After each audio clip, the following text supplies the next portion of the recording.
I have found myself, Small cohorts. I'm a good driver in general. I found myself more watching it. Especially like coming up to Vote for me. I found myself saying walking. So Alan look right in front of Got it together, okay? looking at Here's the system. the lines with your peripheral, looking way out. That's really pretty aggressive. It can be a pain, but depending on who you break, especially what they're doing. I went to San Diego. Yeah.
2025 Libertarian Party Nevada State Convention. Every person in this room got a different journey. Some of you have been just not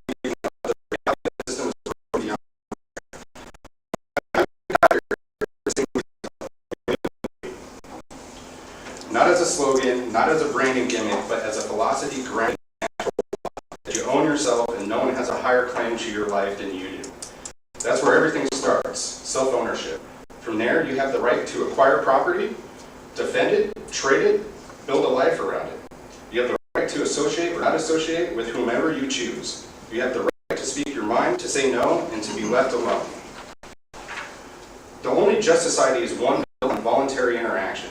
Anything less than that, anything built on coercion, surveillance, threats, or force is a society built on violence. That's why we hold the non-aggression principle in such high esteem. Not your neighbor, not a corporation, not a cop, not a president has the right in regards to your person or property. If there's no victim, there's no crime. And any law that punishes peaceful people for peaceful behavior is unjust. Libertarians aren't anti-war. Not anti this war or that war, but anti-war is the principle. We reject the idea that war is out by consuming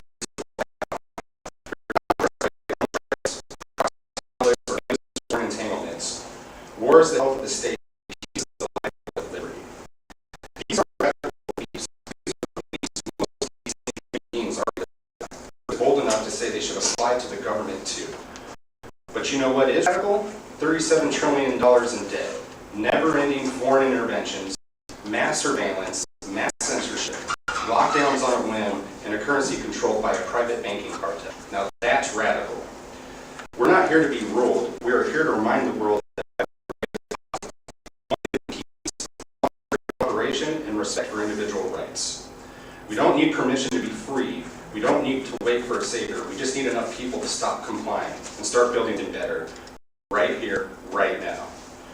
We are libertarians, and we are here to reclaim what has always belonged to us, our lives, our liberty, and our property. Thank you, and welcome to the 2025 Nevada State Convention.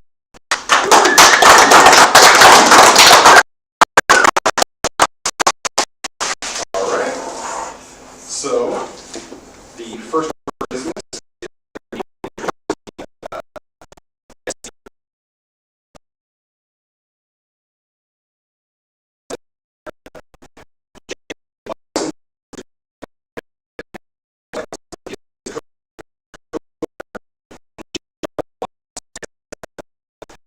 Mental health outpatient practice in Nevada. Prior to founding Zephyr, working for 6 different mental health agencies, 3 colleges, adult drug court, and a psychiatric inpatient hospital.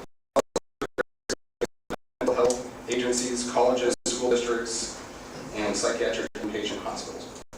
Would everyone please give Jake Whiskershin a round of applause?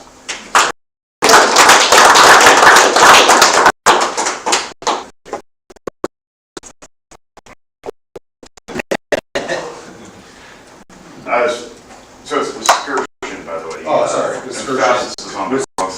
Okay. I apologize for that. That's all right. No, it's right, including my own family.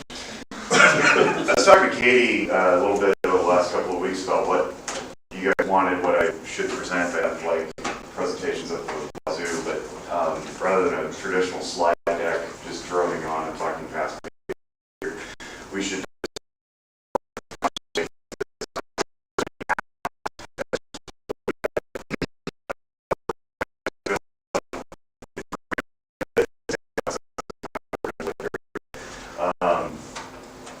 I guess this is like the AMA, like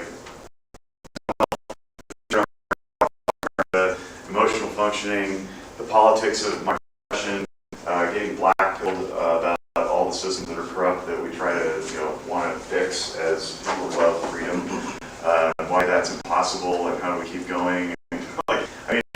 Suicide prevention, or I woke up phlegmy this morning for some reason. It's weather changes. I'm down for whatever.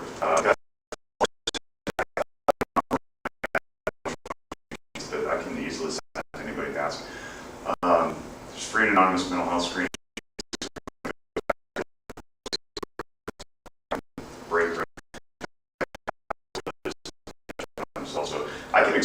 that. They're talking about Walk the Talk America a little bit, just so people Yeah. have a sense of. I don't know who knows what. It's founded by people from the gun industry. Mike Sodini, who's the president, and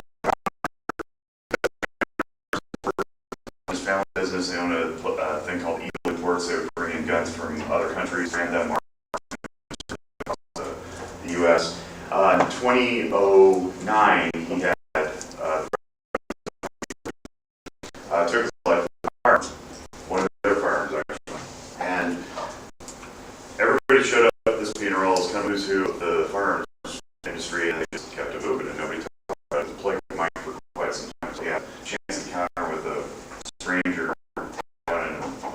and got the idea that somebody should do something, right? And so Mike is like, oh, I should take this charge, like, suicide. We all are a gun to mental health, whatever that means. So in 2018, he formed Walk the Talk America as a bridge between the two cultures, firearms and mental health.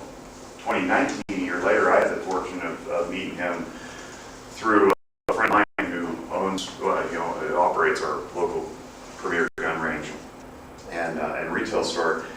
And so I reached out and I met Mike and I had him on my podcast and we became friends, and I was like, I have to do something in this space because I'm a concealed carrying firearms owning therapist, and there's not too many of us out there. And this is legitimately what this guy wants to do, is like bridge these two communities. So what most people know is that nobody knew that, because I was so worried about what my own peer colleagues thought about being a gun owner as a therapist that I just never told anybody.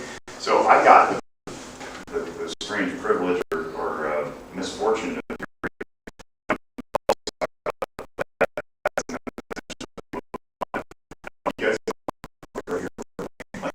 no, they didn't know because I didn't tell them.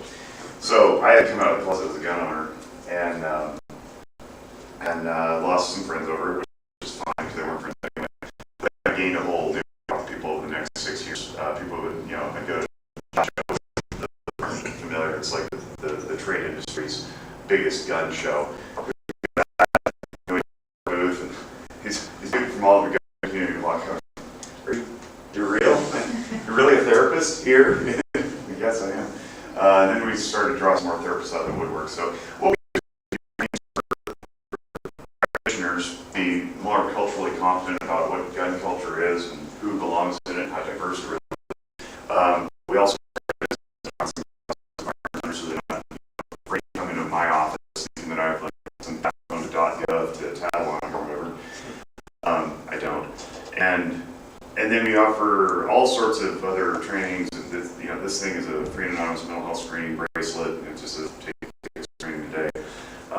We try to network the best we can with researchers, just trying to change the narrative about what this means to have people who are struggling and need help. Of course, this extends to cops, not just the random hunter or self-defense person walking the streets of America. So that's Walk the Talk America. We do a lot of work. I could spend hours talking about it, and I do actually. We do spend hours talking about it.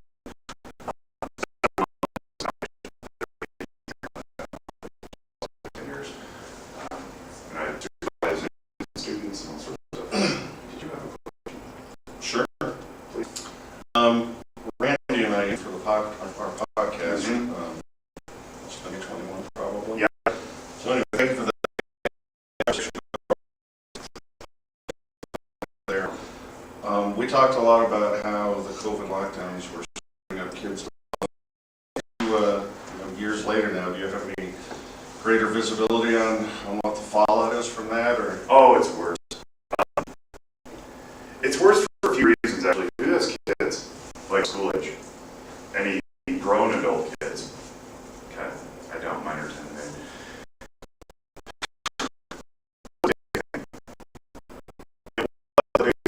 In my opinion, the biggest thing right now is devices are killing everybody.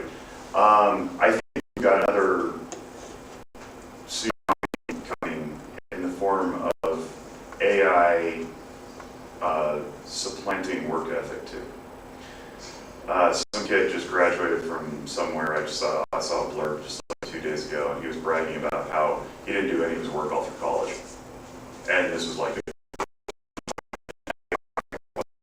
I think Tom Woods actually wrote about it. Is that where it's on? Yeah. So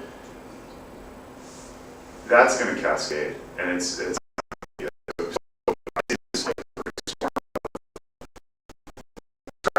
advice, instant gratification to the brain. A lot of what I teach is emotional functioning. I have an emotional functioning video series that is for free on the web. The Zucker website. I've got a fly right there. So check instant gratification through whatever we want on demand, streaming services, Amazon delivery, blah blah blah. And you're in comparison with everybody else's highlights, thinking that that's somehow real life. And you've got neurodevelopmentally young children who haven't adapted to understand distress tolerance yet, and they're skirting it, so they don't understand how to tolerate distress, which then leads to more tantruming and fit throwing when you don't get what you want. And as they grow older, because they don't know how to tolerate distress, because there's no guardrails put in place, we end up creating this culture of narcissists, essentially. And I deal a lot in that range too. For those who don't know, like the cluster B personality disorders are narcissistic, histrionic, borderline, and antisocial. And it's basically just a deep insecurity that comes out in the form of tantruming, fit throwing, gaslighting, emotional manipulation, on and on and on. But all that is because you're not well anchored in something. And you can't be well anchored in something if all you're doing is bouncing around everybody else's projection of what they need you to be or what you think they want of you, and so forth. Alongside all this internet access, we've got a pornography problem that nobody talks about. And kids are accessing porn faster and faster and with more regularity than ever before, and nobody's discussing it, including the parents, because the parents themselves are probably glued to it also. And I'm starting to see the ripples of this in my own clinic now, because I finally had to say, I've had my own porn addiction for 18 years or whatever, and now men are coming to me and saying, I heard you on the podcast, I'd like to talk about this too. And these are men in their 50s and 60s sometimes. So now you've got deterioration of relationships because there's an artificial representation of what sex looks like with these children, lots of boys, mostly boys, who are diving into the porn, and they've got a misaligned expectation of what it means to interact with a woman. And so relationships are fizzling. It's a big mess. And the only solution I can see is to take some of Jonathan Haidt's advice. For those of you who are not familiar with Jonathan Haidt's work, he wrote a new book called The Anxious Generation. He's got a lot of other work. There's a Substack called After Babel, where his research is presented. Him and colleague Gene Twangy do a lot of work in the realm of technology and children and whatnot. Twangy's Substack is called Generation Tech Blog. But his suggestion is no social media until post-adolescence. Full stop. And of course the parents' pushback is like, well, but we'll be the only ones. I'm like, well, find somebody else. Get your own little group together and make sure that you guys protect your children. And we're just failing. Like there's this motif of like, I don't want my kids running around in the wild because they can get snatched by the white panel van that says free candy or whatever. And it's like, no, statistically that's never going to happen. But what will happen is you will lose your kid to the internet, and they will never return. And not to mention everything that comes with the internet, like sex trafficking and sexploitation from their peer colleagues at school, and just exposure to bad ideologies, and the dissolution of the family unit. I mean, it's bad out there. So if you're not completely monitoring your kids' online activity, which is nearly impossible, you run a high risk of losing them. I'll close by throwing some statistics. I'll close on this topic at least by throwing some statistics out. So Haidt's research indicated that there's a really strong correlative connection between social media exposure and teen mental illness. Everybody's like, the teen mental illness crisis, right? ADHD and autism and blah, blah, blah. Okay, well, there's an R value for stats nerds that's like a correlative value. And around 0.05 to 0.08 is where public health starts to get concerned, and they'll start messaging campaigns. So 1.0, for perspective, 1.0 is a perfect correlation. Like gravity, right, is like every time I let go of something, gravity's going to pull it to the ground. That's a perfect correlation. And we could say that's causal. Gravity causes the pen to drop, 1.0. So going down below that, the less correlation you have. So 0.05 is where we start to get concerned. So we'll start saying, hey, stop smoking cigarettes, and maybe, hey, the postmenopausal women, you should add some calcium to your diet, that kind of thing. All right. We found that, Hyde found, that there's a correlative value in boys' exposure to social media and boys' mental illness of 0.11. Essentially, it's double what would normally be the threshold for public health gets involved and starts messaging campaigns.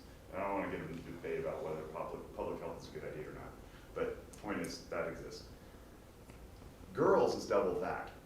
It's a 0.2 to 0.22.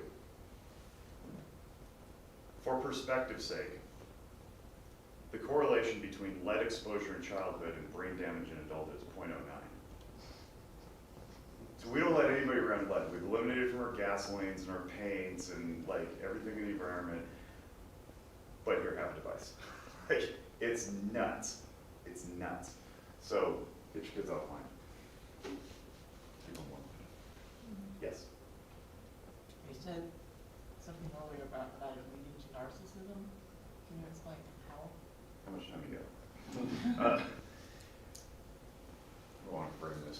Narcissism is one of the cluster B personality disorders. There are 3 clusters in the DSM. I'm talking DSM language. DSM is the Diagnostic and Statistical Manual that we use to find out whether or not people have a diagnosis that we can send off to insurance and then we can bill for it, by the way. That's the only reason I put it exists. That and common language. Okay, so cluster A, personality disorder. And personality disorder, as opposed to any other mental illness, is something that's long-standing and enduring over with a pattern of behavior that's really bad over 2 or more years, usually is what we say. So cluster A is like the psychotic types of personality disorders. Cluster C is the dependent avoidant ones, including OCPD, obsessive compulsive personality disorder. Cluster B is narcissistic, histrionic, borderline, and antisocial. Those 4, if you put a Venn diagram together, the commonality is deep, massive insecurity, more than you and I could ever imagine. They don't know who they are. They're terrified to find out. They've constructed a worldview that they want to cram everything into, and they're very rigid. And so the way it comes out depends on what their behavior presentation is. Narcissists typically avoid accountability, they blame shift, they'll make it all about them while also shirking any responsibility. The borderline will be overly emotional, a lot of this kind of thing, help rejecting, complaining. So they'll, please help me, I have this problem. And somebody offers help and they're like, not that way. Boo, my life sucks. And cycle it back up. Crazy making, walking on eggshells, that's kind of what you hear with borderlines. Histrionics is a lot of borderline, but more that people say it's overly sexual, and it can be, like the flirtatious type thing, but really it's more like, look at me, look at me, look at me, look at me. So they'll present this kind of, here's a topic to discuss, but I want you to look at me because of the topic. You see a lot of this through my sick kid. See my sick kid, look how sick my kid is. It's about them, not the kid. And then sociopaths or psychopaths or the antisocial personality disorder people, they tend to have no remorse. They also center themselves, and they'll crush anybody. We think of them as axe murderers, and they can be, but it's more like your corporate CEO who doesn't care if they put mom and pop out of business so long as Q4 beats Q3. That's your sociopath. Entire ruling class. Yeah. The way we get to those conditions is long-standing, I would say broadly, emotional invalidation. It can be trauma. It can be spoiling. It can be abuse, neglect, and violence, which is sometimes trauma, sometimes it's not. It's just the way it is. But what those personality disorders are is a self-protection mechanism. It keeps everybody over here, not allowing anybody in. There's no vulnerability. And by extension, there's no intimacy. And you end up ruining a lot of lives. So we as clinicians tend to focus on the sick people, which is fine, but we ignore the destruction that they leave in their wake.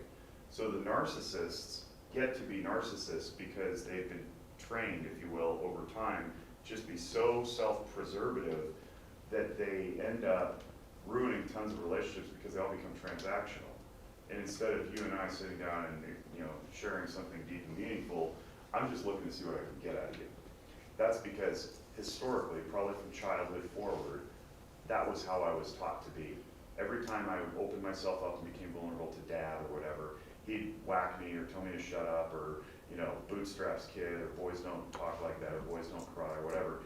Eventually, over time, that can have a deleterious effect on my own sense of self and self-efficacy. Mom plays a role in that too, because if you have a wicked mother who's just, spinning in her own chaos or whatever, there's no time for the kids.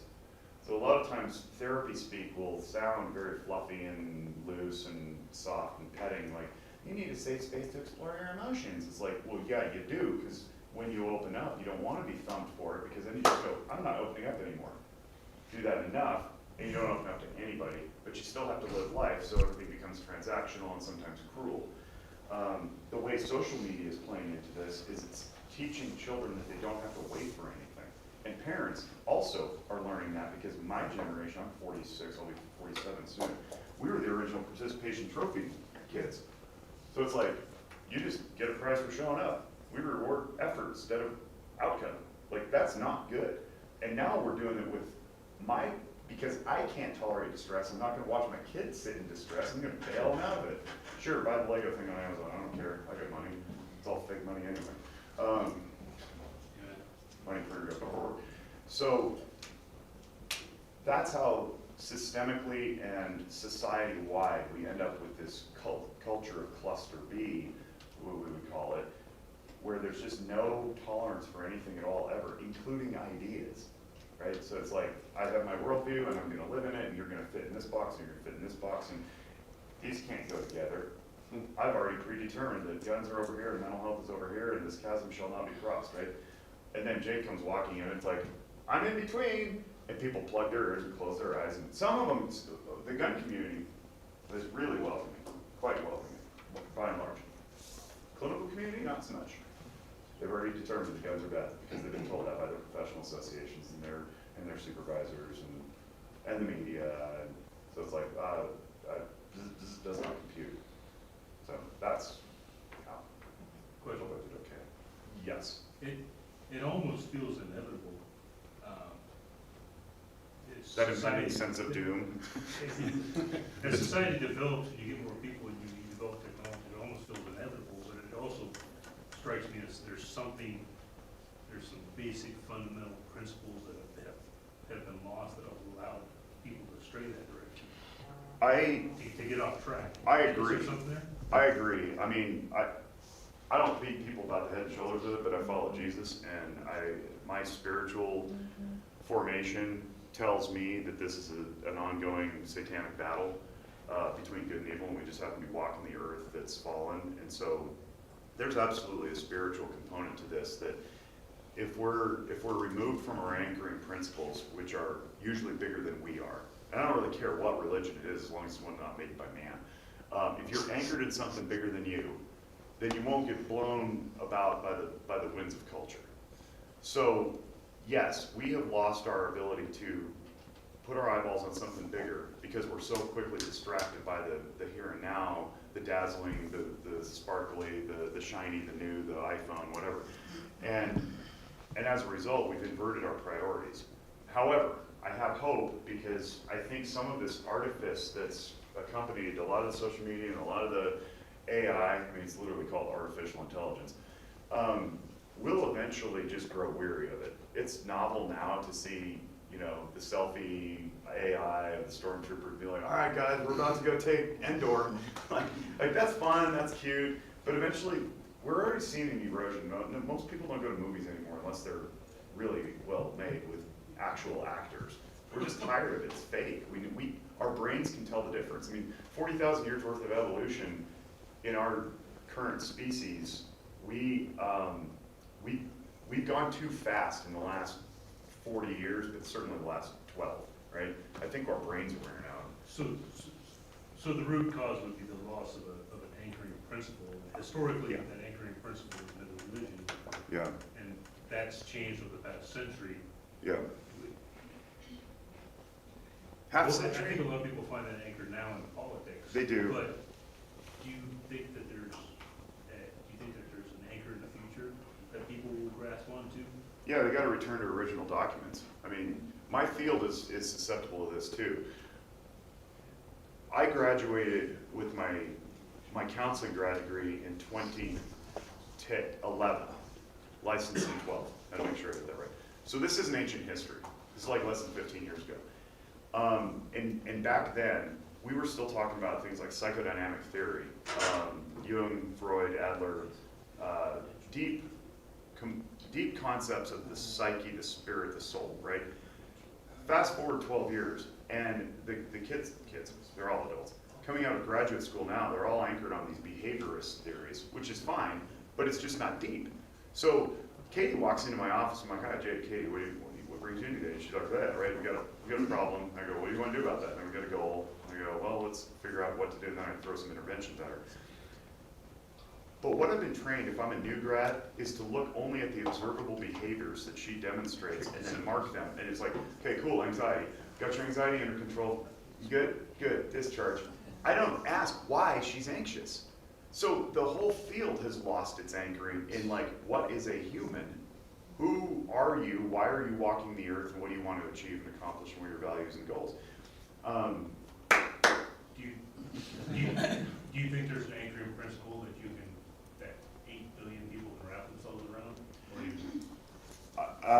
Yeah. that my feels much bias simpler on a surprised. smaller scale.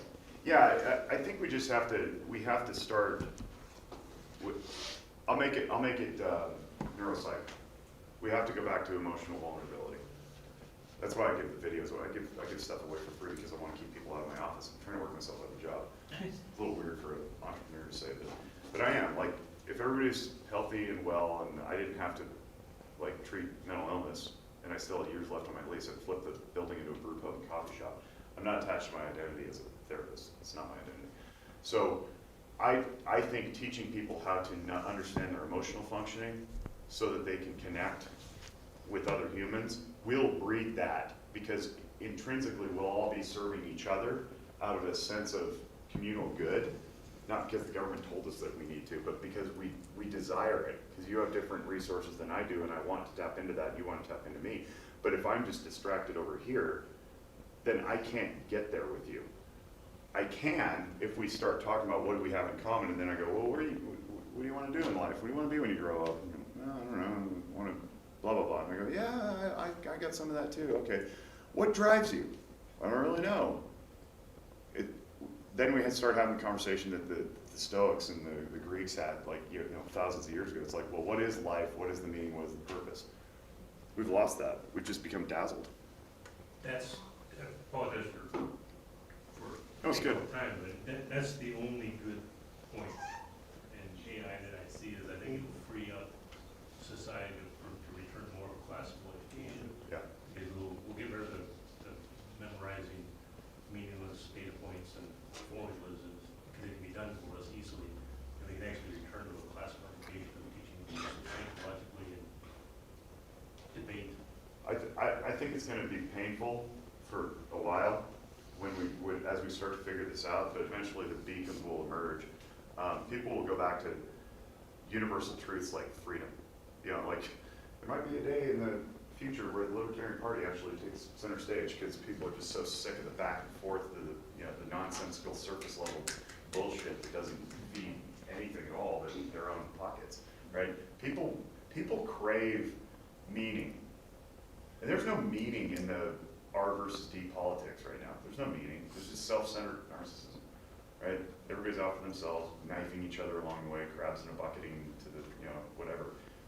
And at some point, I think there's going to be a comeuppance. There has to be. There has to be a reckoning in my field, and healthcare broadly too. This whole like insurance scam, fee-for-service exchange model is just, actually there's nothing wrong with fee-for-service. You want my business, I'll transact with you. But when it's filtered through a third party that's stealing along the way, it's got to break. It has to. And I have faith in that because humans have been around longer than that model.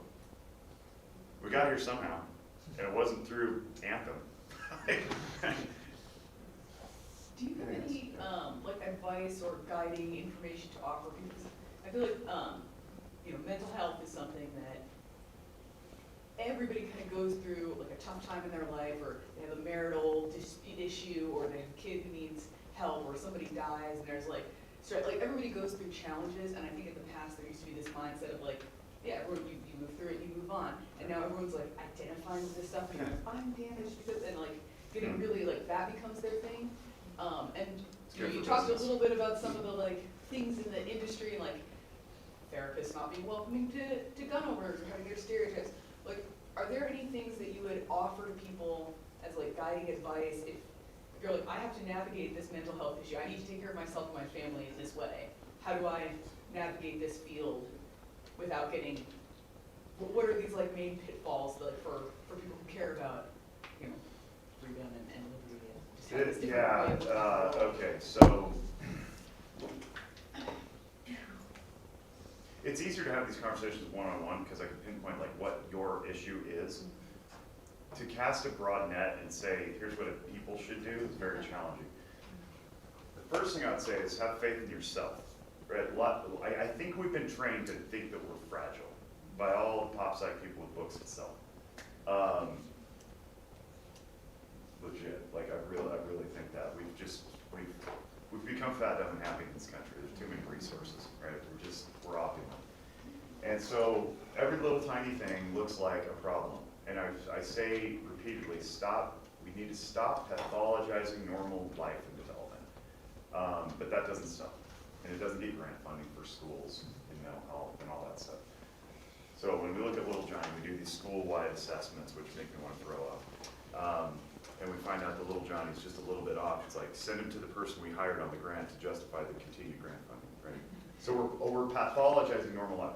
Johnny left alone in the 80s, figures it out, and his speech impediment goes away, and he gets back on track, and he does his homework. Like, clinically diagnostic mental illness should be hard to find. It should be rare. Just like physical illness. You don't go to the doctor for every little paper cut, right? So what we're trying to do is teach people to fix their own paper cuts mentally. How you recognize whether or not it's a big issue is the problem.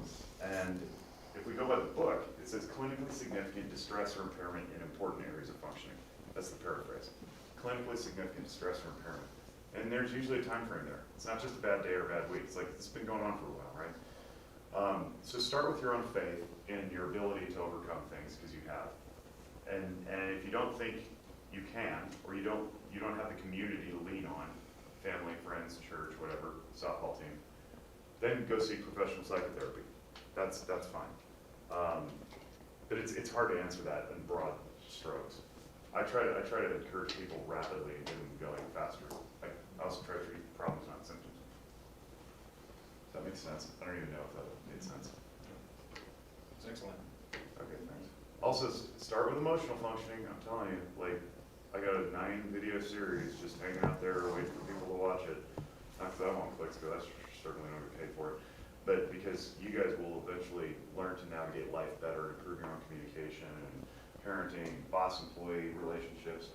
Just if you know the difference between shame and guilt, sadness and anger, right? Like, just if you can discern those and push through teach it in the form of a wave, get to the other side, act out of reason instead of emotion, everything makes more sense.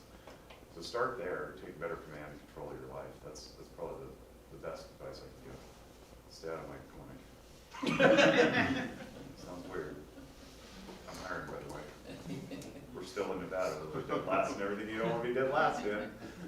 5th generation, I can mock my own state. Anybody else? Are we out of time? So you are here in Keep Nevada? going. You are here in Nevada? I am, yeah. Locally here or something? Yeah, they did import me. Are you registered as Libertarian yet? I'm not. I'm a proud nonpartisan after the GOP pissed me off in 2020. Really, it was 2019 when I had to run for office. You're nonpartisan. What are you proud of? Register. Yeah, I probably should. It's something I go back and forth on. No, you don't have to explain. Yeah, no, it's That's what we're here for.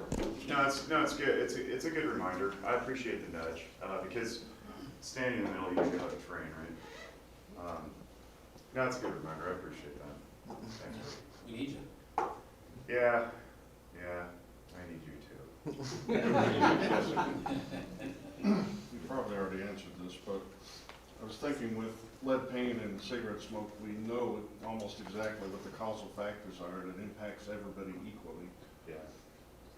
Social media isn't quite like that. So, I mean, some people are hurt way worse than others, and people that aren't hurt as bad. Well, first of all, do you think it's just a matter of percentages? Everybody's hurt a little bit, maybe not some are devastated. And for the people that aren't devastated, again, I think you already answered this one. What do those kids have that shields them from the devastating mental effects of social media? I'll tell you exactly what it is. It's parents who are present. That's it. Every kid you see with a screen has a parent with a screen. There's no such thing as parents who are like, oh, we're organic and we go out in the garden and dig while our kids are like watching YouTube. That doesn't happen. The parents are out in the garden, the kids are out in the garden. My kids get a half hour a day of screen time, and they will not have social media until I say they do. They won't have phones either until they buy them themselves, and you all know how expensive those are. And that could be until they have a credit report, which would be 18. So like, it's gonna be a minute. But along the way, I have to be very diligent in raising them and putting up proper guardrails and teaching them why the guardrails are there.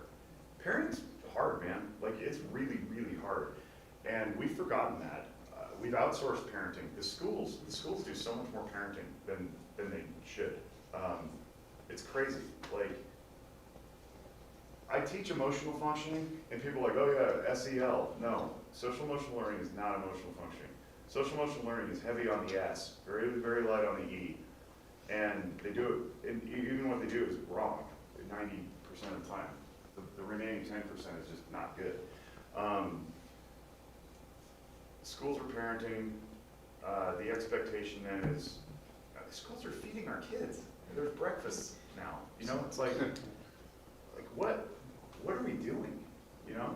So parenting is really hard. Parenting has always been hard. I think people complain more today about parenting because of the aforementioned lack of distress tolerance. So when I'm told, unconsciously I start to believe, when I'm told that I'm to be praised simply for showing up and not for winning or achieving or assignment completion, but just simply like putting my name on the paper.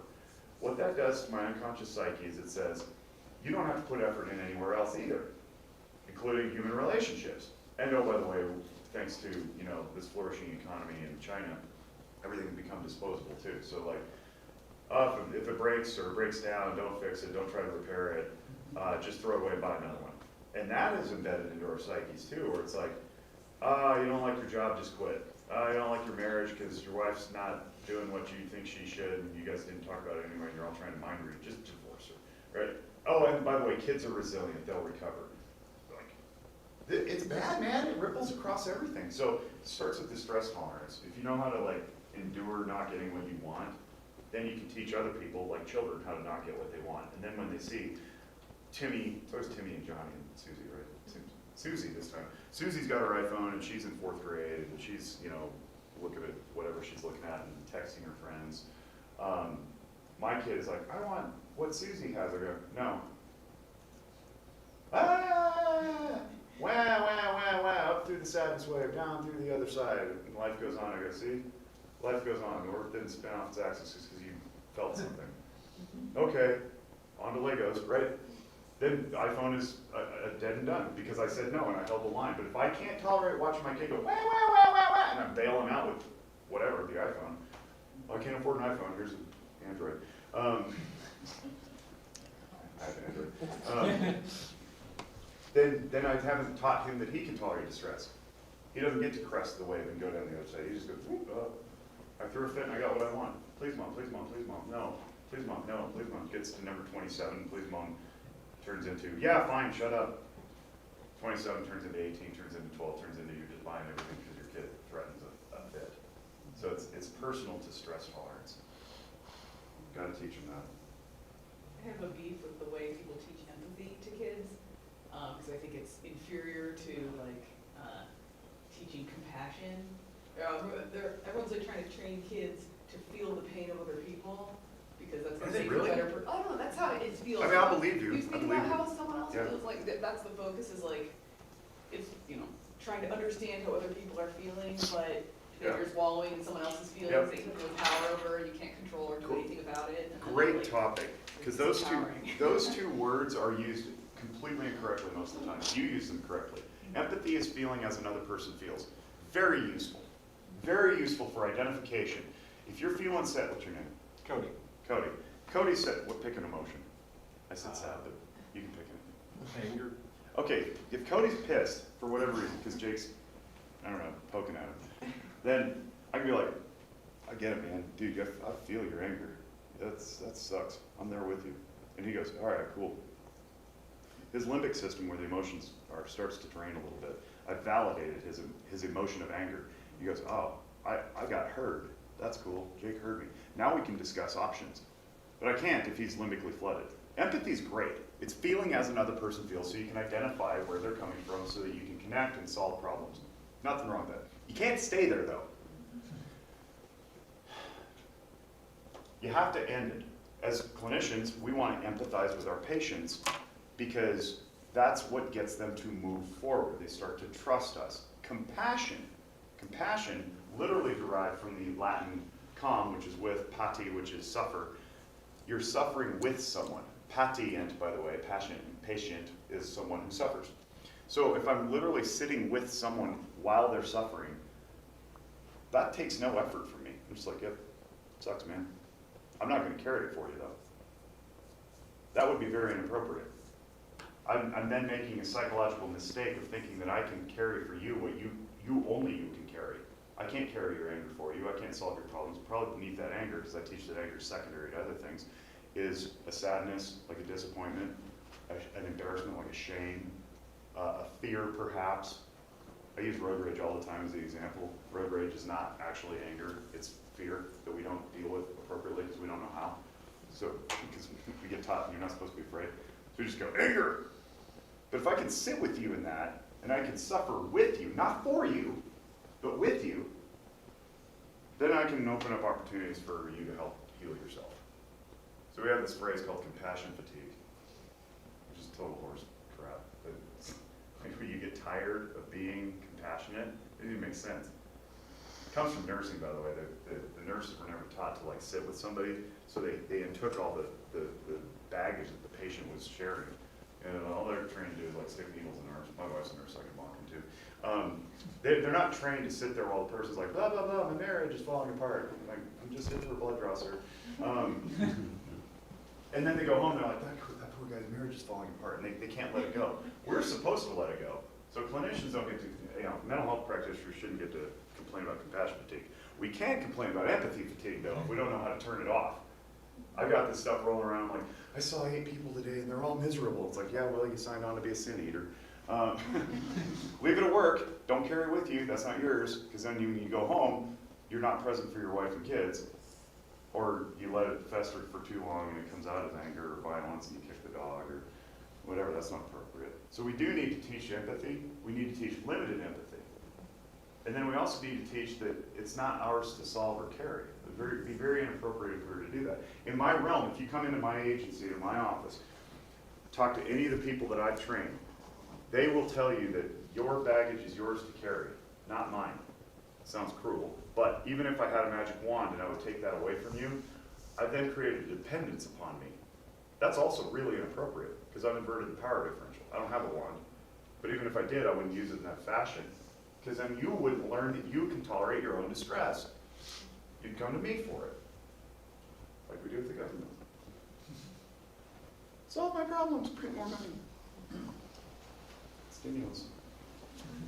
Quantitative easing. Anything else? No, done. Any parting advice? Huh? Any parting advice?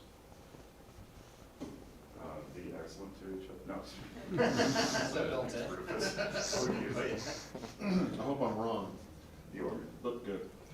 The mental model in my head of a gun owner is not a guy who fills out your form and tries to evaluate his own mental health. Am I wrong? Are people filling that out? Are you getting positive outcomes? Which form? The screens? Yeah, the screenings. Yeah, actually, Because we're a trusted organization. If you look at our board of directors, there's nobody on there. It looks like they're going to do a sleight of hand or a bait and switch or misrepresent. They do.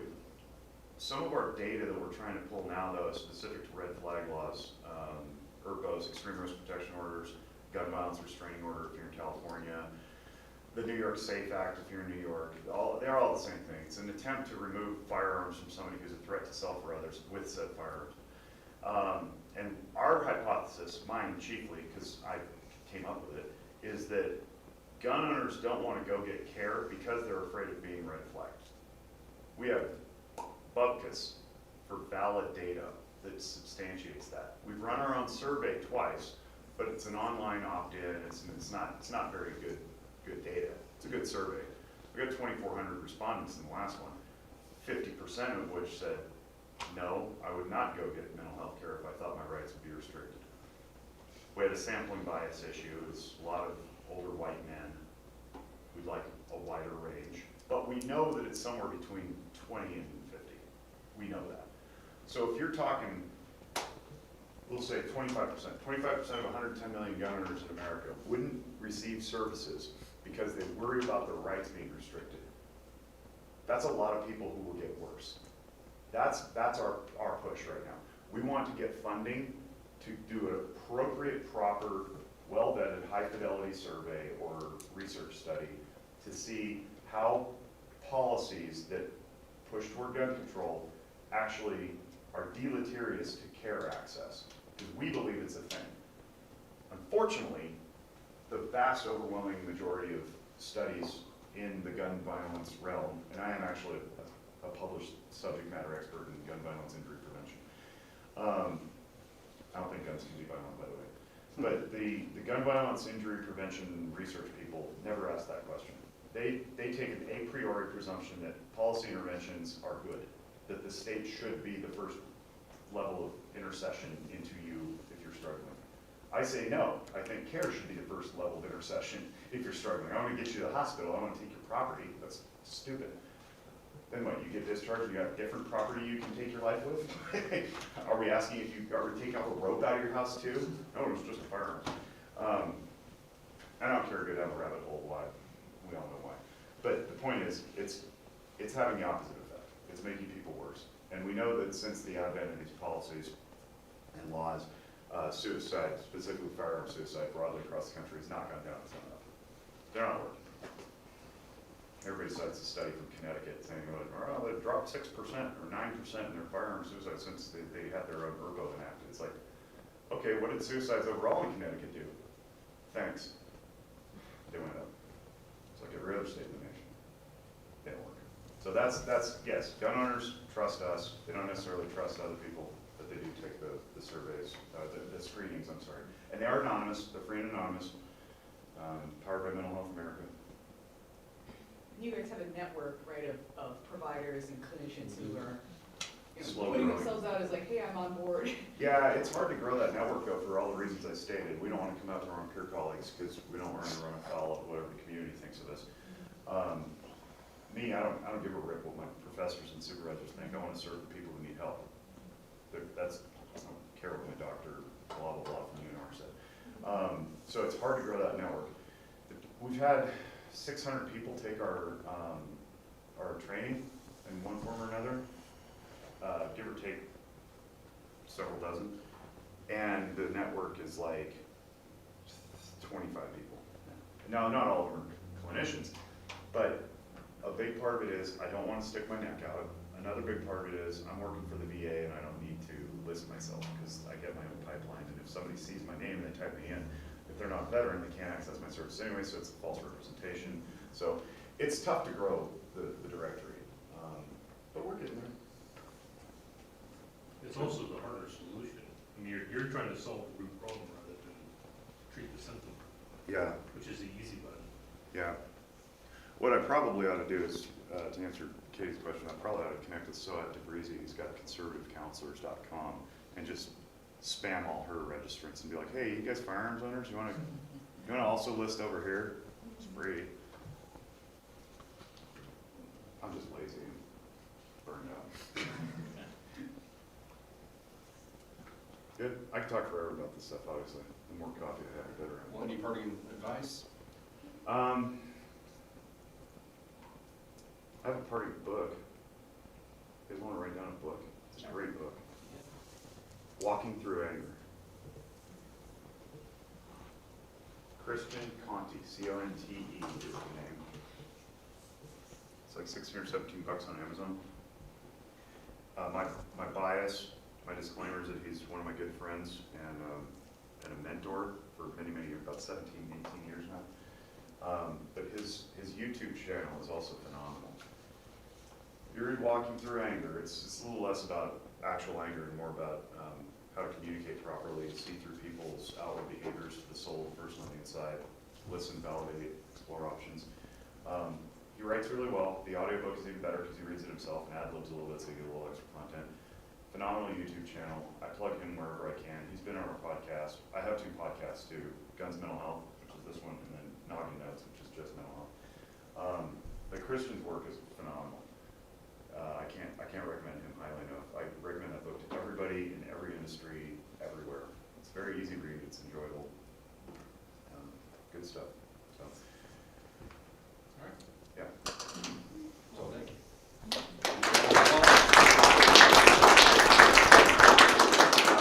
Thank you guys for having me.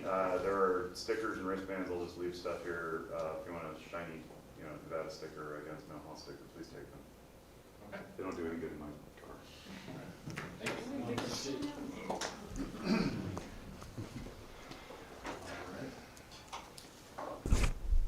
All right, continuing with the agenda, next order of business is the credentialing report.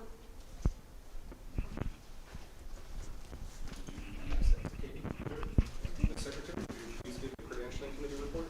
Yep, so currently we have 15 dues-paying members present.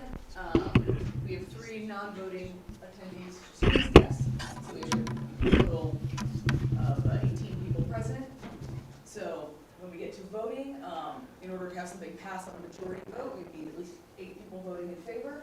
And then for votes that require a 2/3 majority, that's going to be needing 10 in favor. Okay.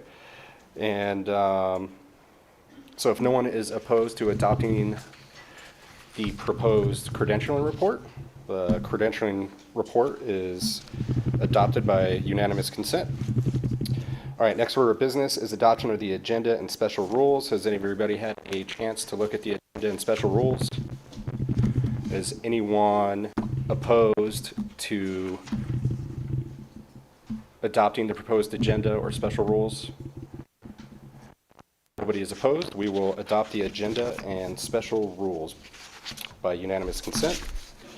All right, moving to the next order of business, which is, what am I missing here? Okay.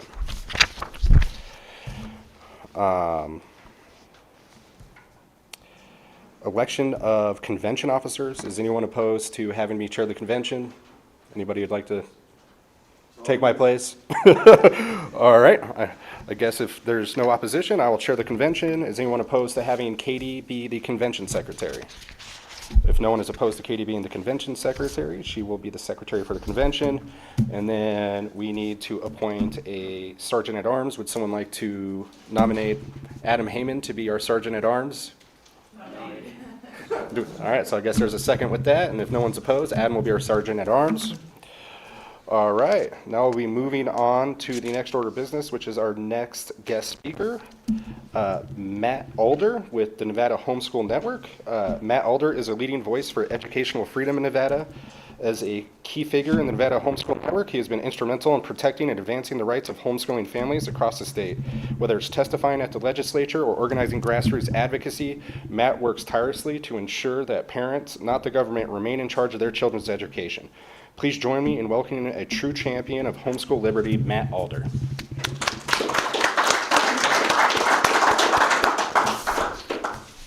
Well, thanks. That was a good introduction. I don't know if I can live up to that, but I'll try. Jake, that was a great kind of segue into what I'm going to cajole and hopefully convince you about homeschooling today. So not a great public speaker, so you'll have to bear with me. To begin, I'm going to pose a question to you. What kind of libertarian would hand their very impressionable children over to the state's educational system for the majority of their most formative years, knowing full well they'll be molded by employees of the state that despise everything that is libertarian? So like I was introduced, I'm a board member of the only statewide homeschooling advocacy group called Nevada Homeschool Network. I've been a part of it for 10 years. We do, the introduction said, advocacy at the state level for statewide homeschooling freedom. I myself am a product of the public school system. I came to homeschooling very reluctantly, as my wife can attest to. But for the last 15 years, my wife and I have homeschooled our 4 children. And the proof, as they say, is in the pudding. My children are all very well adjusted, great kids. They're intelligent, insightful, and I'm very proud of them. Each one has their own mind, free from the scars that come with a public school education and indoctrination. And they frequently comment to me about how thankful they are not to have been subjected to the disaster that are Nevada public schools. So today I'm here, I'm going to try to convince you that sending your kids to public school isn't just a mistake, but it's an abrogation of your duty. Yes, libertarians, your duty to by surrendering them to adults who reject the liberty that we all cherish. And you might be saying to yourselves, well, I'm going to send my kids to private schools. Well, private schools, I hate to break it to you, are no great panacea. They most often mimic the same state and status structures that are imposed by regulations from the state. So every one of you libertarians here today, those that are parents and those who are planning on being parents, those who all of us have friends that are parents, reject this betrayal and embrace homeschooling to protect the next generation's minds, those next generation's libertarian minds. So I'll walk you through the anti-liberty roots of the public education system, the dangers of this public school hostile environment, and the necessity of homeschooling. And then I'll end with action that'll help you live out your principles. So let's go back to the start where it all began here in the Prussian school model. So public schools didn't just come out of nowhere. They were built on the Prussian, what was called the Prussian school model, you might imagine, from Prussia. Born in the early 1800s, the system was not designed to create free thinkers. It was crafted to churn out obedient little worker drones and loyal citizens for the state. Just pause to think about it for a minute, how the structure of this Prussian school model is set up. You remove young, impressionable children from the influence of their parents, from the presence and influence of their parents. You throw them into small rooms with very few windows, fluorescent lights buzzing overhead, with an authority figure standing up in front of the class, dispensing knowledge on high. Your kid wants to question the basis of this knowledge, and it's actively discouraged. They need to use the bathroom. You have to ask permission to use the restroom. They want to have some freedom of thought and think outside the box. That's actively discouraged. You want to question the curriculum or its assumptions.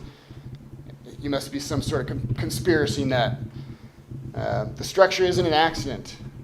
It serves a state's goal in producing compliant subjects who won't challenge their authority. It destroys the thirst for liberty that we as libertarians hold dear. Compulsory attendance, standardized curriculum, they're not about education, at least not one I'm interested in, and hopefully you aren't as well. They're about control. That's the blueprint that still to this day shapes our public schools. It molds the kids to serve the state, not to think independently. It's not some dusty history lesson we can talk about that has no application today. It's the foundation of the system that you and your neighbors are sending your kids to. So what does that mean for today? right? Public schools are not just a bad choice, they're betrayal of future generations every bit as much as the Fed and the printer go burr mentality. Public school teachers, as a population, much more likely than the general population to have a positive view on collectivism, government regulation, childhood mutilation, DEI programs, and the like. How can a libertarian justify sending their kids for 6 to 8 hours a day to be taught by adults who actively instill ideas that are contrary to their own? When your neighbor's public school kid comes home with a hammer and a sickle patch and a Che Guevara hat, telling your sweet little housewife neighbor that she's inherently racist, why would you ever be surprised? This should be no surprise to any of us. At worst, some of them will go full-on commie with the hat and the patch on their backpack, but at the very best case scenario, their Overton window is shifted towards authoritarianism. Like I said before, private schools, not the answer. They're marginally better. Most of them mimic this Prussian school model, and they're still forced to comply with the same state standards and regulations. You just pay for them extra beyond your taxes you already do. So what's the alternative, you might say? What's the answer? Well, homeschooling. You're the answer. You have this knowledge within you already. You're all here. You showed up, right? It's the only path where you have some meaningful control over the destination. Parents and not the state have the natural right and duty to shape their children's education. Homeschooling frees kids to grow as unique individuals, not state-molded clones. It's voluntary association at its most base. Choosing the teachers, choosing curriculum, choosing communities that share your worldview rather than those that reject it and actively work against it. So practically speaking, homeschooling is able to be tailored to your individual child's needs, interests, and pace. I like to think of it as a guided cosmopolitan tour of ideas where you expose your kids to diverse perspectives, critically analyzing their flaws, their benefits, their implications, with you as their guide. Compare that to public schools. It's analogous to a prison yard where the loudest and most forceful ideas dominate through coercion and conformity. Even if you impute the very best of intentions to the public school establishment, it's simply impractical for this sort of customization to be possible at the scale that's needed for public schools. Homeschooling builds stronger family bonds with parents guiding moral and intellectual growth. This is the basis of our very society, the Western society that we all are products of and should, I hope you do, find great value in. So some of you are sitting there saying, oh man, I'm not qualified, man. I can't teach my kids, and this is nonsense. Stop telling yourself this. You've been propagandized by the public school establishment. You have resources like the Ron Paul curriculum, libertarian co-ops. You have more resources by an order of magnitude at your fingertips than at any point in history. You might be saying to yourself, that's too hard, I don't have time, I don't have the patience. Well, buckle up, Buttercup, because good things don't come free. It's going to be a lot of work. You took less responsibility on yourself by having a kid, so you're going to have to put in the work, and there's no way around it. But I will tell you that nothing in my life has been more rewarding than homeschooling my kids. No money earned, no accolades, no promotions, no vacations, you name it. Hands down, seeing my kids' minds grapple with understanding complex ideas has been the best. And so you're going to say, what about socialization, the great homeschool aspersion? It's a silly straw man. Who are your kids socializing with when they go to public schools? What habits, what cultures are they absorbing? I encourage you to drive through a high school parking lot when the school bell, after the school bell rings. Do you drive through and say, oh gosh, these are a bunch of really great kids. I'm super happy to see how great our no, you drive through thinking to yourself, our society is doomed.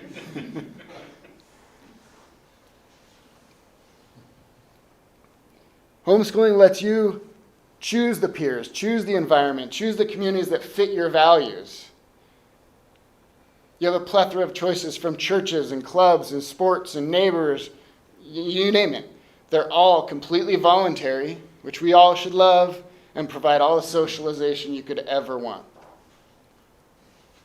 So in preparation for this speech today that Katie so generously invited me to give to you guys, I asked my kids, in our family group chat, I said, give me the comparison. Like what has your homeschooling experience been like in comparison to your public school peers? Because most of their friends went to public school, as you can imagine. So it spurred some interesting comments in the family group chat, and this is something that my oldest daughter, now 23 and a new mother, had to say. She said, honestly, not to throw shade because obviously I love my husband, but he grew up in South Reno and went to the same public school all through high school. He did his sports but never really traveled at all out of the area, much less internationally. He didn't feel as prepared for the world as I did. I've already been to 3 different countries prior to turning 18 and 1 on my own at 19. I've traveled all over the U.S. with my family and around the West Coast with my friends. At 18, I moved to a different state by myself, and homeschooling prepared me a lot to live alone with him and outside of my parents' house. I'm missing a page.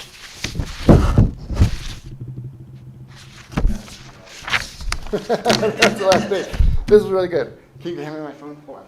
I have it on my phone. Pause. We'll edit this out of your brain. Because this is the crux.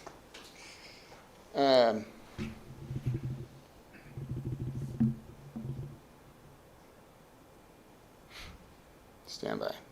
5G. We're all getting cancer.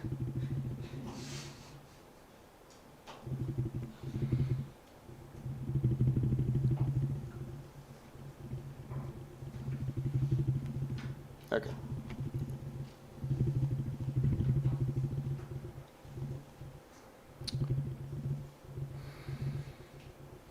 There's a page sitting on my printer, really very lonely.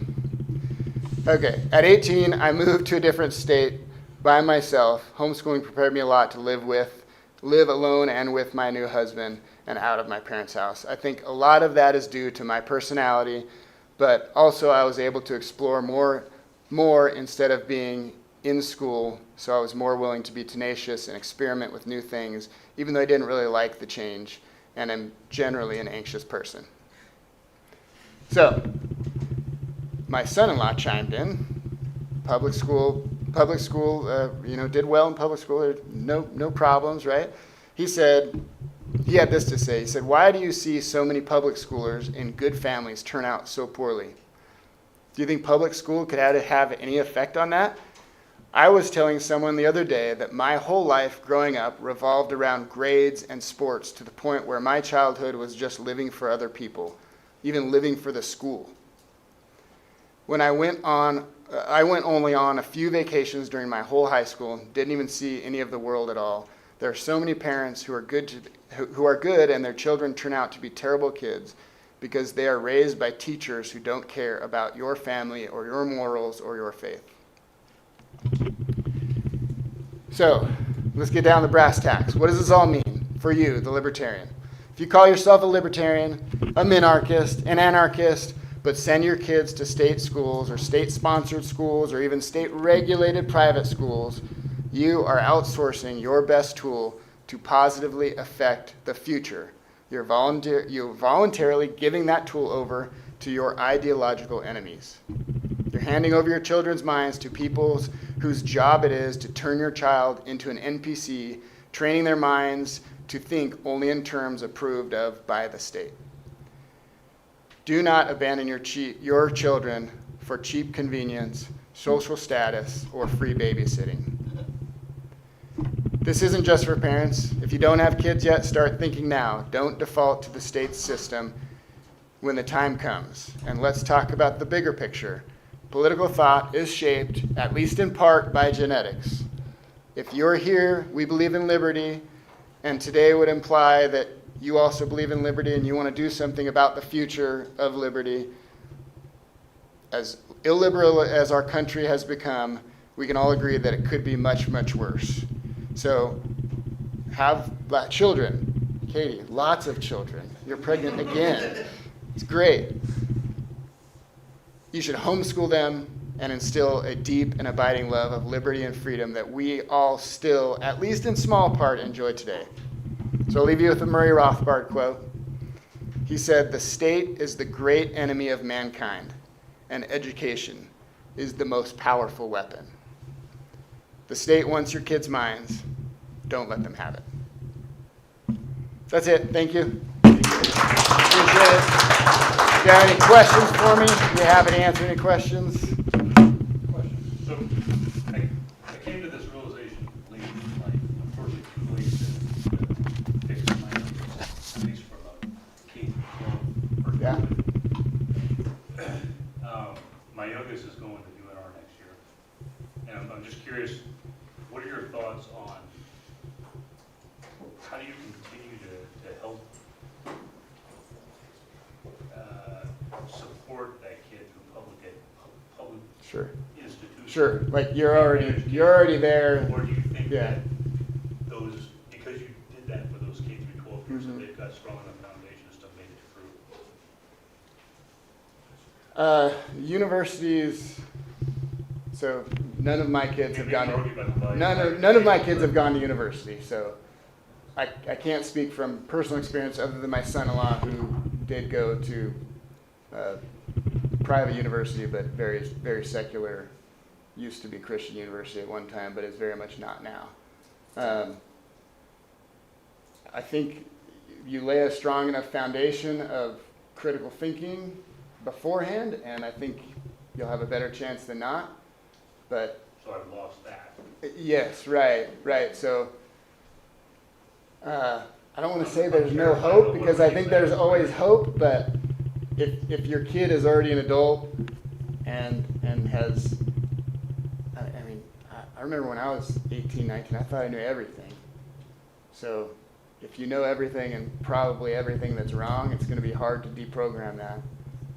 That's kind of the whole thrust of why you homeschool, is so that you can send them out into the world with a foundation, right? That their lives and thought is built on a foundation of critical thought, right? Of evaluating ideas rather than being told this is truth, right? Not homeschooling is probably my biggest regret as I look back in my life.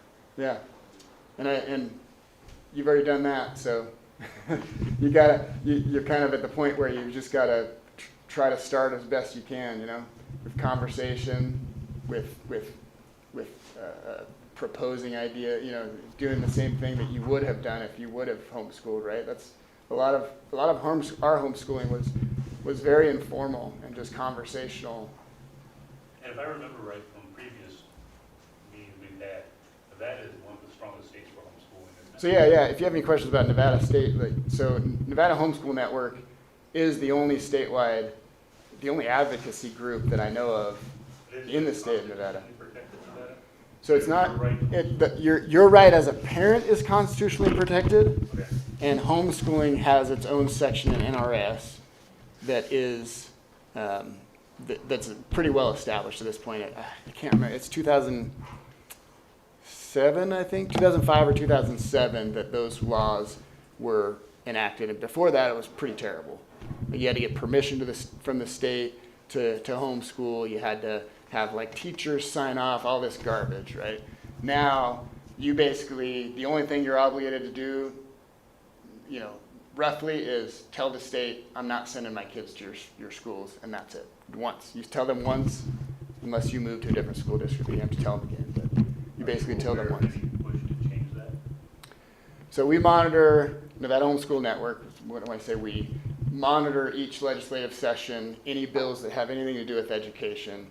And if it even tangentially touches homeschooling, we will lobby, basically. We'll go down to the state and give homeschooling. Basically, we represent ourselves as representing homeschooling. So we'll go meet with legislators and say, this is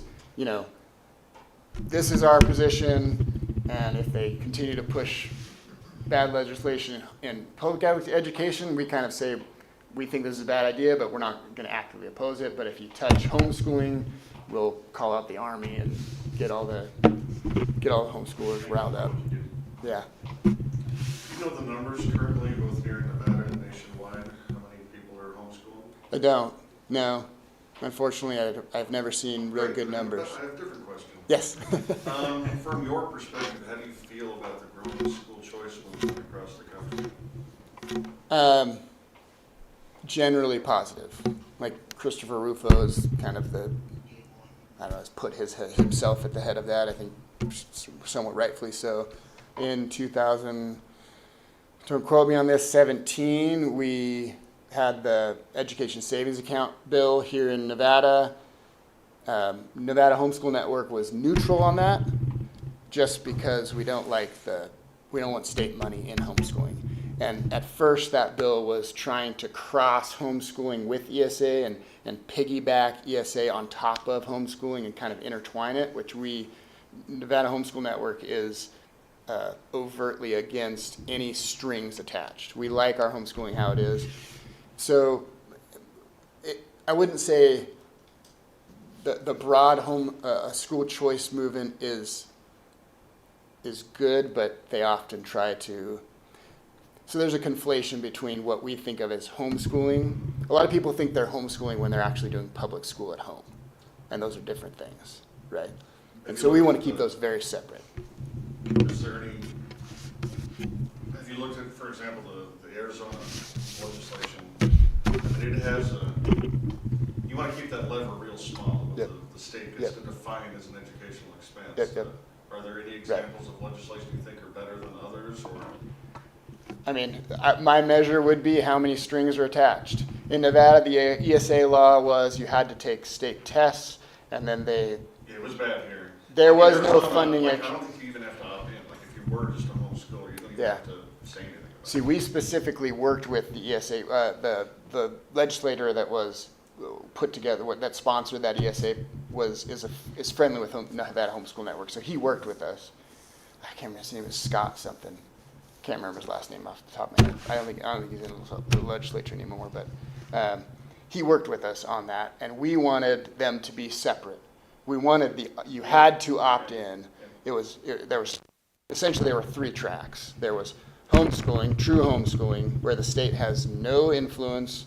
You are, as a parent, you are 100% on the hook for all expenses, all educational choices. There's no state testing, and then you had actually in the legislation, it's called an opt-in child, where you get an education savings account, a dollar amount you can spend on certain things, and then the strings that are attached. You have to do state testing. You have this state oversight, Big Brother's watching kind of a thing. If you don't spend these things the right way, we might come and audit you kind of thing. And then there's just general public school, which charter schools are the same thing, or public schools, same regulation. Private schools have a slightly more leeway, but basically they're under the same law. Yeah, their own gradations of evil for sure. I just think that you get us a couple of generations worth of people saying that there's an alternative to state schools. We're going to have to settle with these hellholes. Yeah. I think it would just be a massive overhead window shift in the right direction. Yeah. COVID was, Yeah. was an eye-opener for a lot of people, myself included. I remember meeting with a lot of you guys during that time period, and it was like medication for a sick place. But sad. I'm curious, what, if you do the homeschool option, how does that translate to after they get out, when they leave home and they want a job? How does that present hurdles that they have to try to overcome, or is? So under the law, you are completely in control, and your your determination that they have a high school diploma is equal to that of Washoe County deciding that they have a high school diploma. So they can legally vote on their employment application? You are a high school graduate, yes. Okay. Yep. I can speak to that a little bit further. While I wasn't in Nevada, I was homeschooled through most of my childhood, and so I never got a high school diploma. Not long after I would have graduated, I decided to be military. So I took the ASVAB test, and that was essentially enough for them, right? But when they needed some sort of diploma, they just printed something off the internet and brought it to my mom, had her sign it, and that was good enough for them, sort of.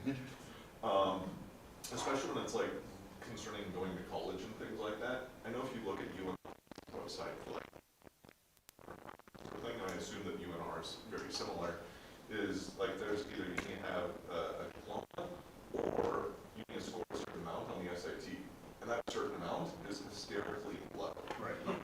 And so most homeschool kids. It's not even necessary to take the SAT. The homeschool diploma in the state of Nevada, UNR will accept it just as the same as Washoe County, as Clark County, as Lyon County. It's on equal footing under the law. We've had some, and this is a battle that Nevada Homeschool Network works with HSLDA, the Homeschool Legal Defense Network, Defense Association, works pretty closely with us. Like we're in frequent contact with them and working with various issues throughout the state. We've had some like cosmetology schools, like private cosmetology. That's not. It's mostly because they just don't know. And you know, some secretary checks boxes and goes, I've never heard of this. Yeah. So that's most of what we come up against. Every once in a while, some public school, some public high school gets a new person in there who's not familiar with the laws, and then we have to go in, educate them on the laws. You know, we have memos going back a decade now of, you know, this is what we presented to your predecessor. This is they know a lot less than we do, so it's just an education. Oddly enough, we have to educate them. My understanding is that Nevada Homeschool Network is in large part responsible for the law Yes. in Nevada that Yeah, we wrote makes it. homeschooling like a fundamental, or educating your child like a fundamental parental right. Right. Is it called fundamental right? Yep, But, yep. like, Uh-huh. so the highest level of. Yeah, that was before I got here. I'm very, all the groundwork was pretty much done before I even moved to Nevada. So there's some people who spent a lot of their adult lives on this who we should all be thankful for, because the homeschooling laws in Nevada were not good before this. And just comparison, like I looked up, the homeschool laws here and homeschool laws in Colorado, because I have family in Colorado. Yep. And it's just crazy the gulf. Like Yeah. here you submit one form one Yep. time to your district, just letting them know like, hey, we're doing something Yep. different, and that's it. Yep. In Colorado, for example, like, they have a whole lot in the way of like charter school that you have access to and blah, blah, blah. But like you have to maintain records of doing 4 hours a day, 160 days a year. Crazy, right? You're required to keep them, but you don't submit them anywhere. But Right. any time your school district can require you to pull your records, and you have to like show all this documentation and like do manual testing. Like all these states have like different laws, and some of them are super restrictive on Yep. what you as a parent Yeah. need to do to document that you're I raising mean, your kids. as an anarchist, I would prefer to see 0, but I mean, we are light years ahead of many other states in that you basically send a form off to your local school district and say, I'm not coming. My kids are not going to come. And that's pretty much it.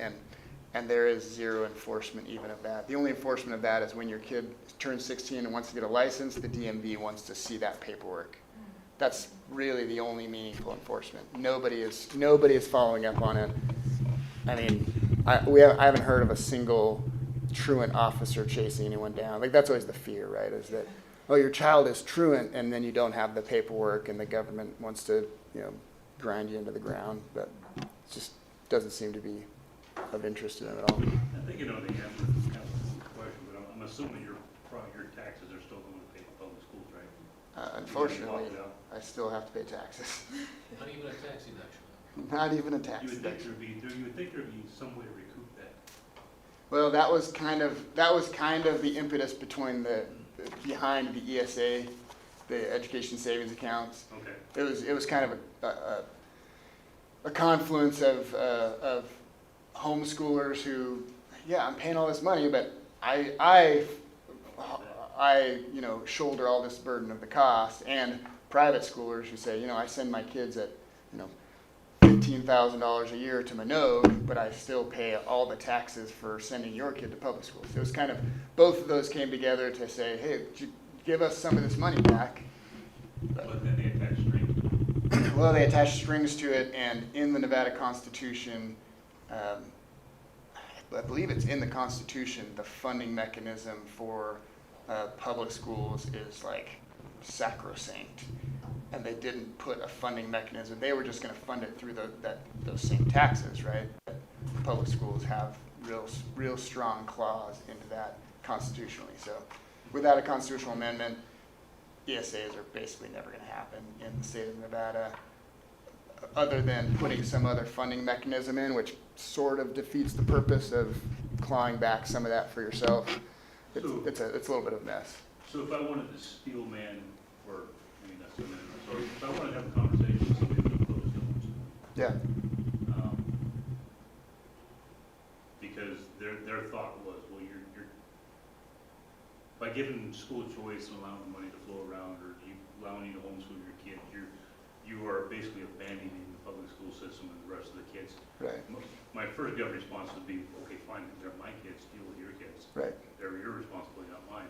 But do you have any suggestions on how to address people who have that idea that? So usually, we're talking about the ESA, like taking money out of the system for your own. Yeah, so usually it's like, oh, think of the children, the poor children who won't have good schools. I mean, 49th in the nation, right? Anyway. The schools at the current funding levels are, by all accounts, like nobody thinks they're great, right? They're terrible. Yeah, any day now. Yeah. 3 months and they'll have the bomb.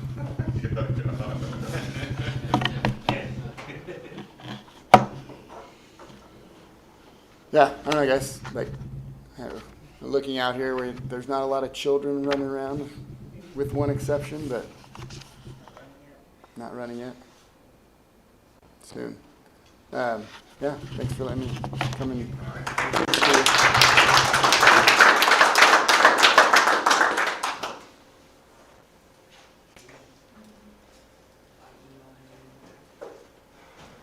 Report, I can see it, so I can drag it onto the screen.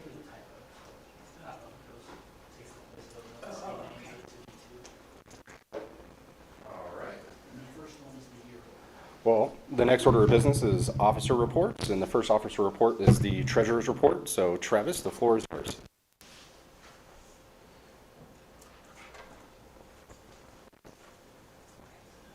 I'm refreshing it.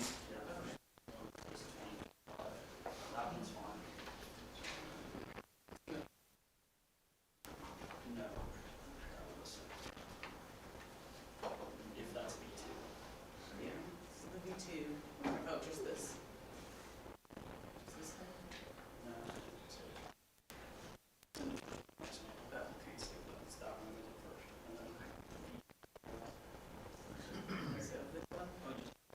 So this one? Oh, this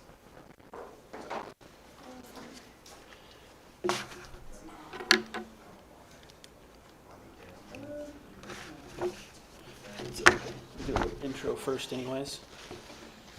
Okay, I'll start by explaining the responsibilities of the treasurer. In addition to paying bills and preparing financial overviews, one of the most important duties is filing accurate and timely reports with the Federal Election Commission. As of today, I'm pleased to report that all FEC filings are current and in full compliance with FEC regulations. Furthermore, all reported income and expenditures adhere to the applicable rules and standards. And as you'll see in the reports that we'll be going over shortly, we are an all-volunteer organization. We have no paid staff. We operate very leanly, which we kind of need to with a a small population of 3.2 million people in Nevada, one of the smaller states. And then let's see. So, okay. In keeping with tradition, this report up here on the screen covers the previous calendar year's finances. So that's all of 2024. And I'll take a look and explain a little bit about it. So you can see the beginning cash on hand balance of January 1st of 2024 was $12,398. The contributions, so the donations, that was $9,967. And then we can go and take a look at the disbursements. Yeah, you're good. And that's we'll just go over kind of the ones that stand out a little bit. I was talking to some of the XCOM yesterday about some things that this next XCOM should probably address. That second line there, the credit card processing, we have a legacy processor with authorized.net that has quite a bit of high fees, far greater than PayPal. But we do have some recurring donations still on there, which you lose if you switch that provider. So we've been kind of hanging on to it. I think it might be to the point where we just quit using that one. That's something the next XCOM will have to decide. And let's look at a couple other lines. The tech website line, that one, the big part of that is the Nation Builder expense, which is the company that hosts our website and also all of our back-end information. It's really it's really important to keep track of all the donations, different categories. It's the only thing I've seen out there, any type of software that gives us the information that we need. So that's a fairly large expense, $3,127 a year. And then one thing we have addressed recently that's pretty expensive, we were using the Sierra Gold for conventions down south, and that was over $3,000. And then today's convention is smaller than we've had before, but is going to cost probably $600. So that's going to save us quite a bit of money. And then one line item, I don't even know if I should have put it on there, but there was a little bit of a travel expense reimbursement for Adam Heyman, who comes out of pocket thousands of dollars per year to represent Nevada and Region 1 to the national party. So the XCOM did do a little bit of reimbursement for him with that this year.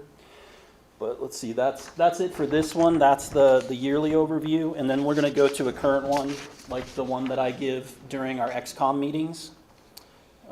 Actually, let me add a little bit more to this one from last year.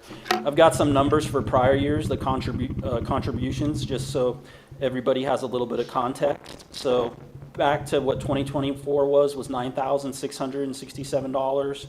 23 was $9,274. 22 was $12,743. 21 was $10,900. One thing to note, in 21, about halfway through that year was the really big convention, where all of the XCOM changed over and had kind of a different view of things. So we did see a bit of a bump with contributions that year. And then the prior years with the, I guess you could call them the old guard, like 2020, the contributions was $5,200, 2019, $4,400. So that just lets you know with some historical context about what the contributions normally are. Now we can move on to the current report. Is that the V2 one? Yeah, that's correct. Okay, that's the right one.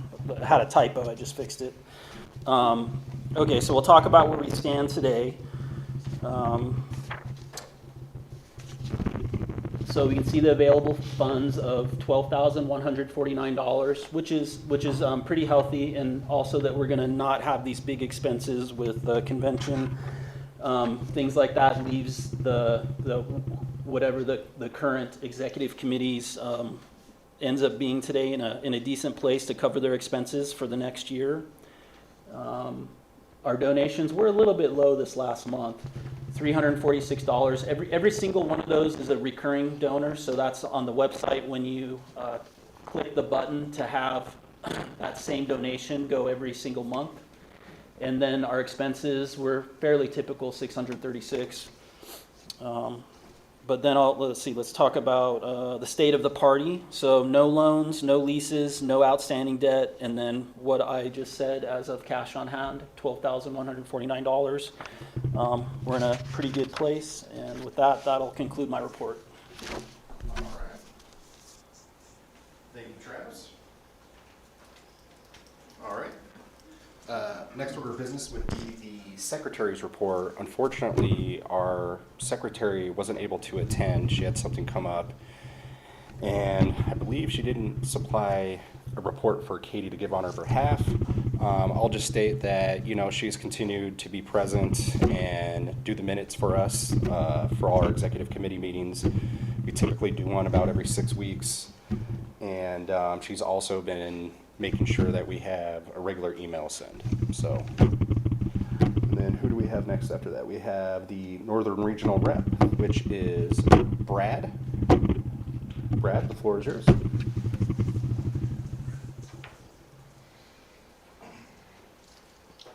Don't know that I have a lot I need to report on. We had some changes in our XCOM composition at our last conventions. We had one person drop out of the chair position. Daryl took over for us and kind of done some adjustments. Been working really hard to try and get back into a groove as far as just meeting up more regularly. I know Cody had some interest in getting something going in Carson City. I know Douglas has had some challenges with theirs. We've had people move out, and so that's been the biggest challenge, is that some of our real strong people have left the area, so they're not able to kind of keep things going the way that they were. So from Washoe's perspective, we're trying to reach out, get in touch, and just see if there's something that we can do. With the Washoe bylaws, we allow any touching county to be part of our affiliate, so they don't necessarily need to have their own, and of course they can always drop out if they need to. But yeah, we're trying to identify where we might have some opportunities there to help other affiliates, and then we're just trying to really get Washoe going. Washoe's hanging on, so I don't know that there's a lot more you need to hear me report. All right. Thanks. Well, thank you, Mr. Parker. All right, next order of business is the Southern Rep. Charles, floor is yours. Similar to Brad, not necessarily a whole lot to report. We also had our county convention. Southern's pretty much Clark County. We also encompass Pahrump and county. So we recently elected a new chairman and a new XCOM for the Clark County team. Some new blood there. Seemed like they could help to sort of re-energize. I'm glad that we've got all the right tools in place, because it seems like certainly on when it comes to foreign policy, we might need to be that lone voice speaking in opposition when the two parties decide that they have this really great idea to, get boots on the ground in the Middle East sort of thing. So at least have some oppositional voice out there. We need to go out and bring awareness to the fact that there's still a dissenting voice, be that Harry Brown on September 12th sort of thing. Beyond that, I really don't know that I have a lot to report when it comes to the southern region. Sorry, it's not quite as fiery as it was last time around. Yeah. Sorry that the South holds the rest of the state hostage. Yeah. All right, next order of business would be the at-large rep. George, is there anything you'd like to add? Yeah, I guess that's me. As the at-large rep, I have no responsibilities. Although I'm getting involved more in some of the fundraising and volunteer work. A couple things I can share with you. Fundraising-wise, we have set a goal of trying to do a campaign coming up to get $20,000 in donations, part of which could be the brigade, and the brigades are getting more active. We got some venues that we've gotten down south. And we'll get in a regular routine than that, I think, starting in July. We have 22 brigade members. 14 you saw were the regulars. 6 or so did the lump sum kind of thing, when you do, the larger year-long contribution. So that's going to keep going. We need to double that number if we have have a brigade cover our expenses, $1,000 a month. Just kind of keep the bills paid. And then other 20 we want to try to earn that's where we'll take a look at. We need to have some sort of hired staff or consultant support, that kind of thing. It's a high but achievable goal. We'll get there. Okay, that's it. I'll get with Daryl. Yes. You're the At large, up here? Oh, you're that too up here? Well, I thought you just took over as the chair up here. No, I was, but then we did the voting and then Brad is now. How did I cross that? It was an Okay. interim I was just- after Chris. Okay. I Well, linked up. we'll link up on, No. brigade synchronicity. So, anyway, that's All right. it. Thank you, George. Okay, next order of business is the vice chairman's report. Mr. Hammond, do you have anything you'd like to add? I have no report, so I'd like to instead just thank you all for spending your Saturday here supporting the Libertarian Party of Nevada. We appreciate it. It's a worthy goal. Not sure if you're aware, but the Republican Party and the Democratic Party completely suck ass in every way. It's nice that the third largest political party is the only anti-war one. That's nice. We need that.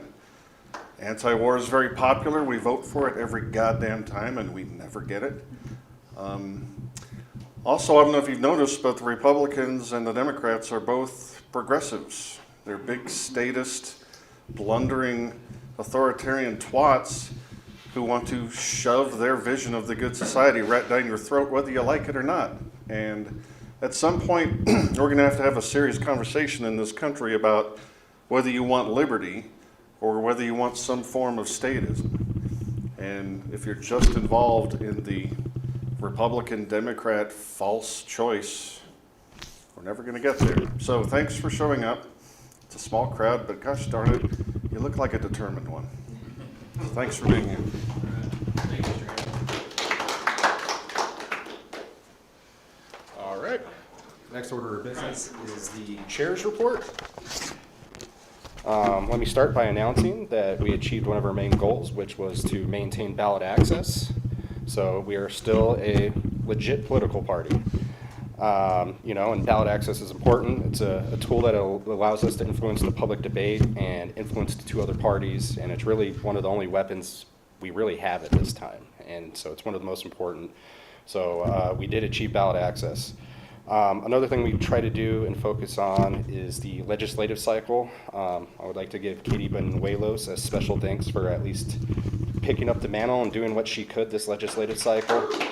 I always appreciate it, and I know your time is thin, so a very special thank you to you.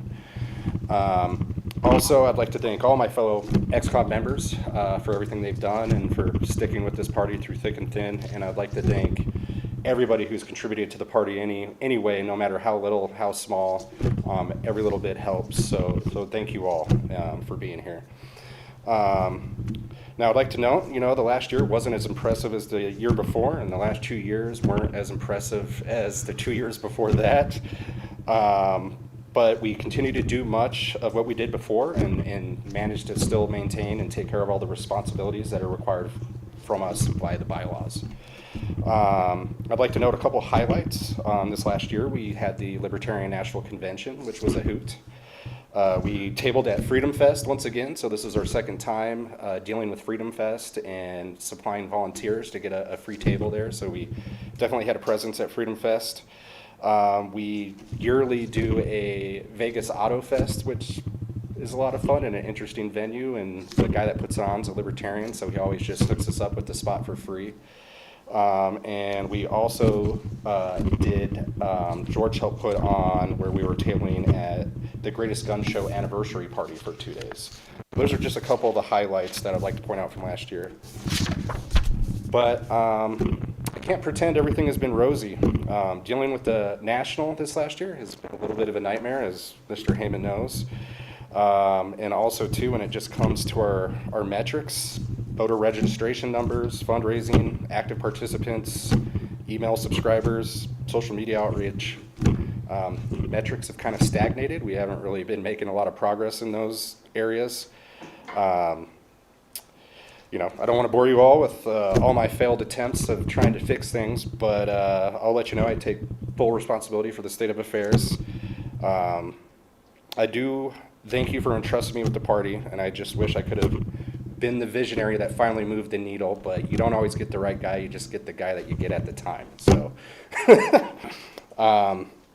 but anyways, I'd like to conclude with one last statement, just to not be totally a downer.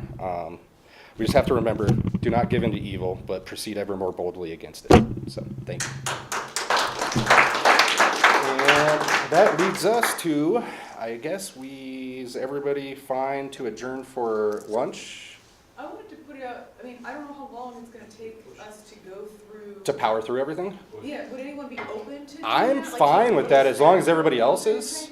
Well, could we take at least a restroom break for just? Yeah, we could take a short break if that's okay. Yeah. All right, let's take like a, Do we want to formally amend the agenda then? Yeah, I'll make a motion to amend the agenda and. how much time do you instead think of you need, Bill? having, 15 minutes? Okay, how about 20? Okay, so, Eat a snack, use the restroom, and then train. so yeah. All right. 11:40. So we are adjourned for 15 minutes at 11, 20. it's 11:18 right now, right? 11:40. Okay, so we'll reconvene at 11:40. So we are officially temporarily adjourned.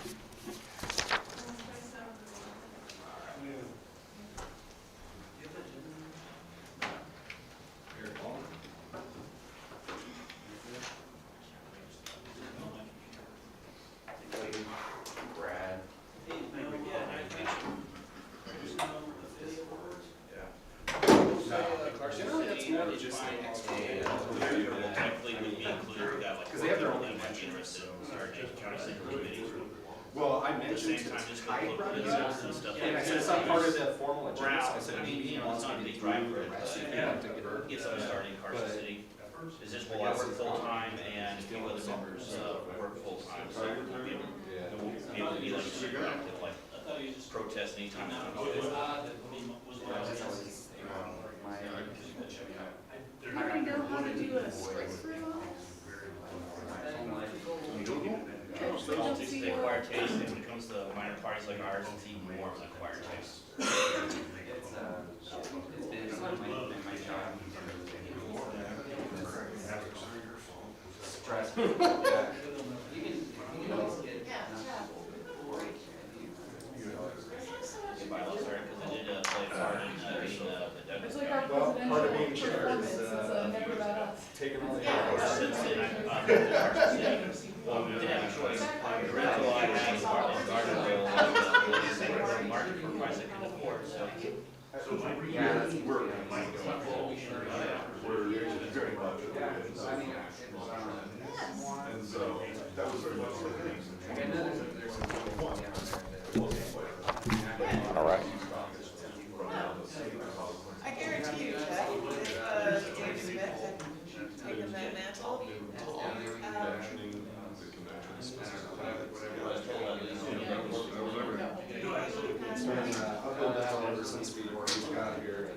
It's always easier to, take a rebel outsider and take something over than it is to run it effectively, like, culture building, like, Yeah, it's tough. yeah, having to be administrator of the provinces. Yeah. Also, I feel bad that, like, I didn't do very much for, like, came on for a couple of weeks. I was glad we did it. Just watching, Did anything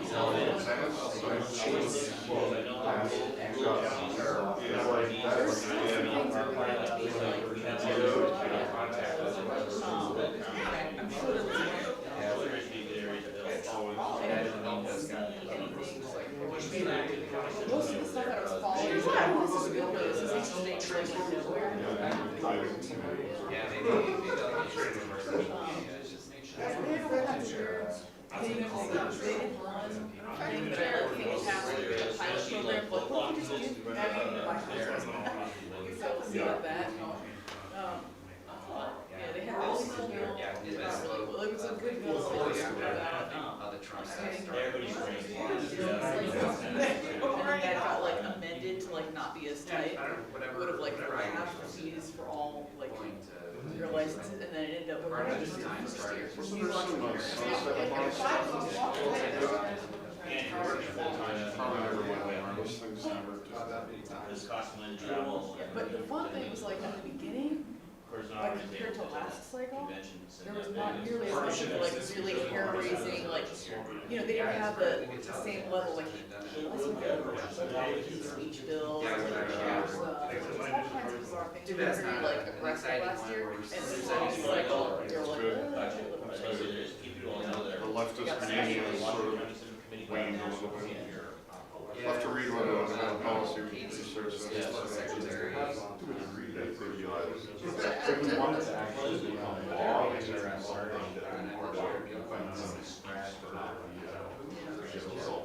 and I don't think they had the numbers to correct the. Next slide. Yeah. She's not really active, so there's like two libertarian groups, like Bobo and Jeff. There's a group and they're very social, and so they, I guess, work groups and they hold good games and stuff, but they don't involve in politics. They're like, Oh, I saw it. You were the. yeah, I didn't tweet it. Sure.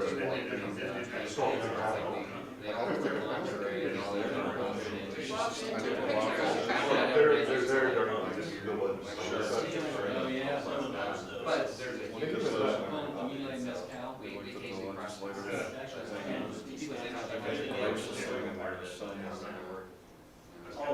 They're actually, there's all the young girls, like pretending everybody's got right. Thing. Sure. Teach people to do this. Let's do this. Things eventually will find something. Well, it's so awesome. Yeah, it was just awful. Okay. So who's the master? It was kind of cool to see. I've never. You've got names in here. Okay, you have 3 prices. Did you put your name in there? No, but. Jeff. It's spelled V-A. 3 prizes, yes. All from you, yes, sir?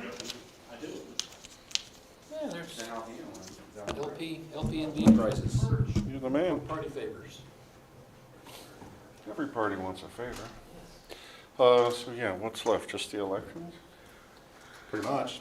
There was no proposed bylaw amendments.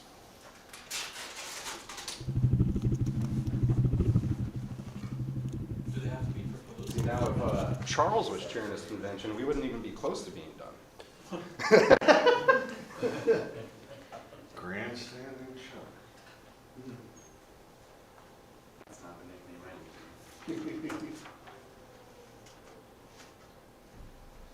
You know anything about how the fire's doing? Right? No, I saw some, brief discussion about it. There's so many fires there so often, it's like. We're gonna drive home. Yeah, I think we're gonna do it. Yeah, I'll. Fires that are really bad. Yes, After we get through elections, It's impossible. Because I figured, looking all over for information about it. So I figured if there was It's something. like an NFL back at goal. Or the punters. Yeah, the punters or something. Yeah, that's a, yeah, kickers. Yeah, that's nice.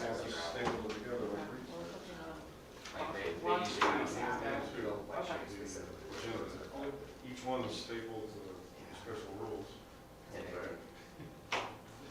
guess that's the best way to leave it. I think like it's only that same one there. Down to Yarrington or over to Fallon in town?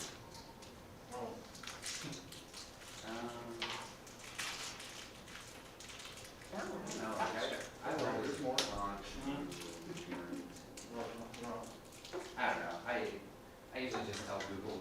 send me there. It doesn't always give me the same path. I probably shouldn't trust it, but every once in a while it sends me through these like weird farm roads and you're like, damn, I don't know. It's like, one thing I learned is sometimes Google is like, oh, go this way. It's a lot slower and you're gonna save more fuel, which is better for the environment. So you have to make sure to turn on fast stuff. Yeah. It's like, I want to get there quick. Any opportunity. Pretty good. Right. Just, But also, I went from like, the Hamptons, like the belly just very suddenly close popped. to- So like now This I'm is like, what I've been in the project with several jobs, articulated is, you don't need to make a constitution, default constitution, default constitution. due in October, early October. Would you be open to, if you have a larger audience, First week hosting? of October. Sure. But I can get him to do it. Yeah, mine are He travels. 5, 3, and 1. Hosting. Wow, so I have a little flock of like. Let's get two people who are, Second and third just graduated from high school. you can articulate all So the this thoughts. is how I have my own experience. it goes like so slow and then one day it's I like, think we plan it really cool. Yeah. Because I We'll respect see his opinion, if I I can think jump a that's couple all. of boys. But also, We're again, anything you can do Yeah. that's about fish on fun. No, we're Yeah, surprised. absolutely. Just come up with 2 Almost sets of any names. My husband's not a library 6 poll, boys, so yeah, like all the like basic boy. I'll see if I can get him to do it. He's defended himself against it, and he may be like, oh, look at it, or, oh, am I gonna do it? But my way of approaching it would be, should the grand So party. people are like, oh, are you hoping for a girl? And I'm like, not really. Like, I don't want to be a teenage girl. I'd be a lot more intimidated. Yeah, Having a homeschool, this is about, this is I mean, fun, I you could know. probably take either side of that myself, but I'd rather just be the. But Yep. the That's host. what I'm looking for. Absolutely. but we're just, you know, hanging out. Get I older, wanted to, but- what are you guys doing after this? Are you gonna come over? We're gonna drive to the Yes. Yeah. The name of the band, right? it's been a 4 or 5 times. American Life. We haven't been anywhere.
Yeah, the whole row, and it's, it'll have little. Only 2 show up, I guess. And then you plant beer. That was the cool thing about that tangent. It came with 3 cars. They used to take And Upload 2 backups.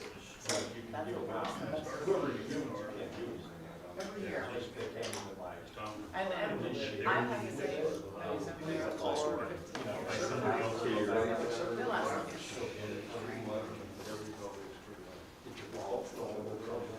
All right, everybody, we're going to come back to order.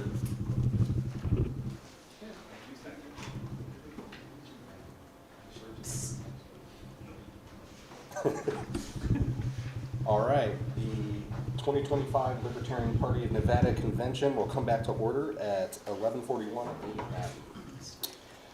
All right, and the next order of business is election of executive committee officers, but I'd like to just start with a little bit of an introduction. I'd like to announce that I will not be seeking re-election as chair. The time for me has come to pass the baton to the next generation, and one of the main reasons I picked up the reins is because I'm very passionate about libertarianism, and I strongly believe you must be the change you want to see in the world. I never intended for this to be something I clinged on to and held forever. My intention has always been to cultivate a new generation of libertarians that will make us proud. I thank this body for trusting me to handle official party matters over the last 2 years. It's been an amazing tenure and one of the most gratifying experiences of my life. I've worked tirelessly and relentlessly to build this organization, and it's something we can be proud of, and I've loved every moment. Being chair is a big seat to fill, and a chair is only as good as the philosophy he wields, but I know whoever is elected by this body will understand the importance of the position and will do an exemplary job of carrying on our legacy. And with that being said, let's get ready to end the Fed! All right. The first executive committee position that we will be filling is chair, so the floor is now open for nominations. I'd like to nominate George Stamper. All right. George, do you accept? I do. All right. Is there anybody else? Is anybody else interested? Just want to have some fun, see what happens? Slow things down a bit? No, I'm kidding. All right, if there are no further nominations, we will close the floor for nominations for chair. Now it would be in order if somebody wanted to nominate Noda. Okay, no one wants to nominate Noda. George, would you like to take the floor to speak for a moment? Yes, sure. Just a few things I'll share with you, wave top-wise, so you kind of hear where I'm coming from, and we'll work together to nail it down as an actual approach to things. First of all, thanks to Jeff. I know it's a lot of hard work. A lot of dynamic things have been happening. He brought me on a couple years ago, I guess, and it's been great to get to know him, and quite frankly, the rest of the XCOM too. Great group. Well, that's why I want to do what I was just nominated to do, help these guys. Hopefully it pans out. 3 things that I hope that this XCOM, this party will adopt as far as goals. And this, again, this is a wave top thing, and we'll nail it down, I expect, very soon, potentially later. Obviously, ballot access is big. I want us to win, and I want us to, at some point in the future, here's the audacious one, make major party status. In the meantime, ballot access is key. Winning is key too, to do any of these things, quite frankly. So those are big on my mind right now. A few other quick focus areas: membership. I want us to get a marketing and outreach strategy. Another big thing is Nevada. Focus on Nevada. And get issues and election strategy. We can do that. We need to. It's why we're here. Big tent, build coalitions. I think we have to reach out, and I don't want to say be mainstream, but to get more members and to win, we have to get more people in. And there's a lot of targets of opportunity out there. Bang for the buck. Travis alluded to it earlier. We have to really prioritize and focus on things that are high impact within our small group. And then staff. Look at the staff and look at some of these alternatives, ways of doing stuff. So that's the big picture. So that's all for now. All right, thank you, George. Well, after candidate speeches, it's still in order to be able to nominate Noda, so if you found anything George said to be repugnant, you can still nominate Noda. All right, no one's nominating Noda? All right, George, you are the new chair by acclamation, so. All right, should I So- continue? What's that? I'm kidding. Officially, once this convention ends, you're the guy. All right, so now the next order of business is electing a new vice chair. So the floor is now open for nominations for vice chair. Do we have any nominations? I nominate Adam Heyman. You nominate that guy? All right, any other nominations? If there's no other nominations, the floor is now closed. Now would be appropriate to nominate Noda if anybody wanted to. I'm guessing that's not going to happen, but I'm supposed to ask. All right, now it's time for candidate speeches. Adam, is there anything you'd like to say? I have nothing to say, All right. except Now- I hope I can help George accomplish all the things he wants to do. All right. All right. And if there's not a nomination for Noda, Adam is vice chair by acclamation. So congratulations, Adam. Next order of business is electing a treasurer. The floor is now open for nominations for treasurer. Do we have any nominations for treasurer? I'll nominate Travis. All right. Travis has been nominated. Do we have any other nominations? All right. The floor for nominations is now closed. Does anyone want to nominate Noda? All right. Travis, do you have anything you want to say? I'll say that I accept, but with the caveat that I'm going to be insanely busy very soon with a new business and living a lot of the time in Mexico. But I will keep up doing the FEC reports and contributing where I can with those type of financial reporting and where I can help. But I'm going to be really busy. But I will do it. That's All right. All right. We got your back, thank you. Okay, if there's not a Noda, we have a new treasurer by acclamation. All right. And I want to say something else. If someone wants to do this job in the future, that I would be willing to help train someone to take it over.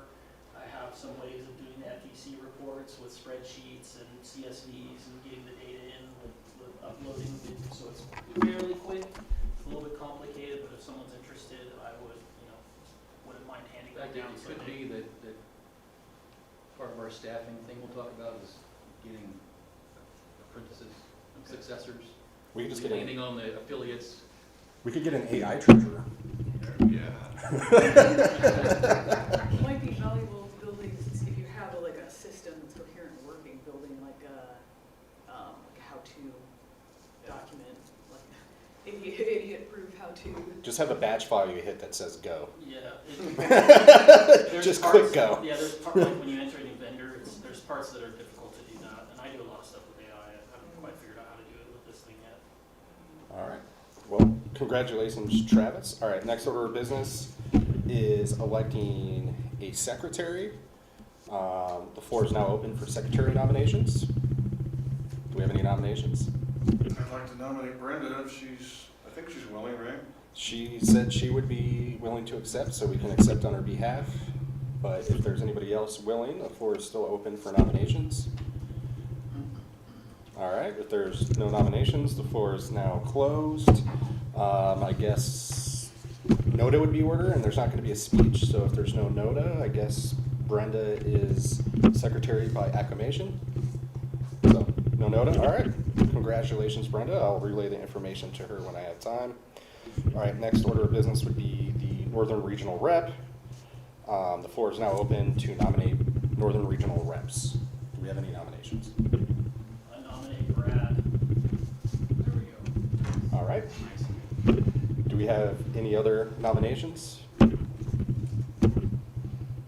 Okay, we can self-nominate, by the way, Cody, Mine another spot.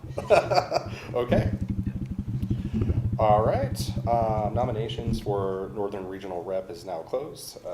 Brad, would you like to speak in favor of your candidacy? No. And I forgot to mention Noda, so yeah. If there's no NOTA, Brad, you're the Northern Regional Rep by acclamation. Okay, next order of business is the Southern Regional Rep. I'll nominate Jeffrey Hurley. And I haven't been asking people if they accept, but Probably smart. do I accept? Okay, yeah, I'll accept a Southern Regional Rep position. Are there any other nominations for Southern Regional Rep? Okay, any notas? All right, I'll just state that kind of, you know, I didn't want to completely leave, and I'd like to stay on board in an advisory role and help George.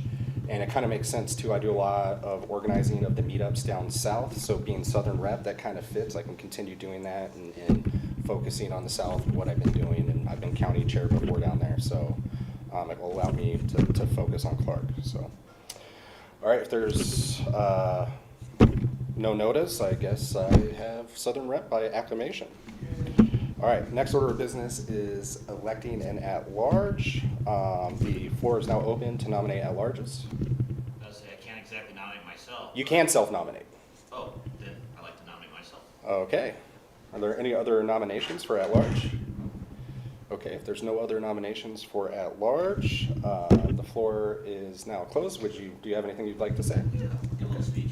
I just want to say I'd like to thank the state party for having a convention up in Reno. I know that most of the time you have it down in Vegas, and that's where the population center, most libertarians live, but still I do appreciate it having it up in the north, where I live.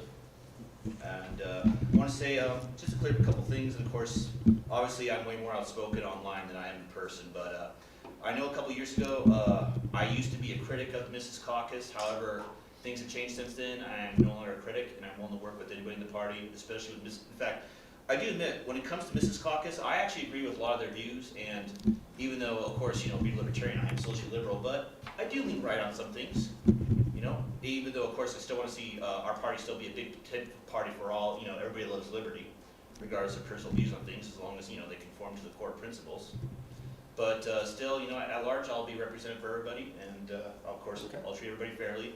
And I know in my younger years, I used to be a lot more argumentative and brash online, but I kind of milled out in that department. All right. Well, thank you, Cody. All right, and if there's no notice, Cody has it by acclamation. It's nice to have someone outside of the two major counties actually representing the at-large. So. One more thing, I will say I will do what I can to try to get the Carson City Central Committee organized. Sounds good. We do have 3 other people besides me that are interested.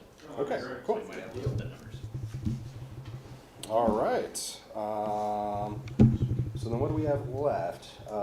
So we've moved to bylaw amendments, but there was no proposed bylaw amendments. I know that, Bill, you wanted to speak a little bit? Yes. So would you like to take the floor? Come up there, or just stand? Whatever works best for you. If you're comfortable there, that's fine. In 2022, Brandon Davis was running for governor, and I voted for him, although I was very concerned about the outcome with Cesar Augustus Sisolak being granted another term, and thank goodness not too many people, not the full contingent of the Libertarian and non-affiliated people in the electorate did follow, you know, me and a few others who thought, especially since I had just gone back to the Libertarians after being with the GOP in Nye County for a number of years. So I thought the outcome was favorable for Nevada in changing the reins. Now we have another important contest coming up next year, and frankly, Governor Aaron Ford is too awful to contemplate for the future of Nevada. The point is, we have a choice of making a point, just trying to run a candidate in every election we can get, you know, the petitions and go through the motions for, or making a difference. And this came up last year when we were running it on the national slate, Chase Oliver, and there was a lot of dissatisfaction already. I could sense it early in 2024.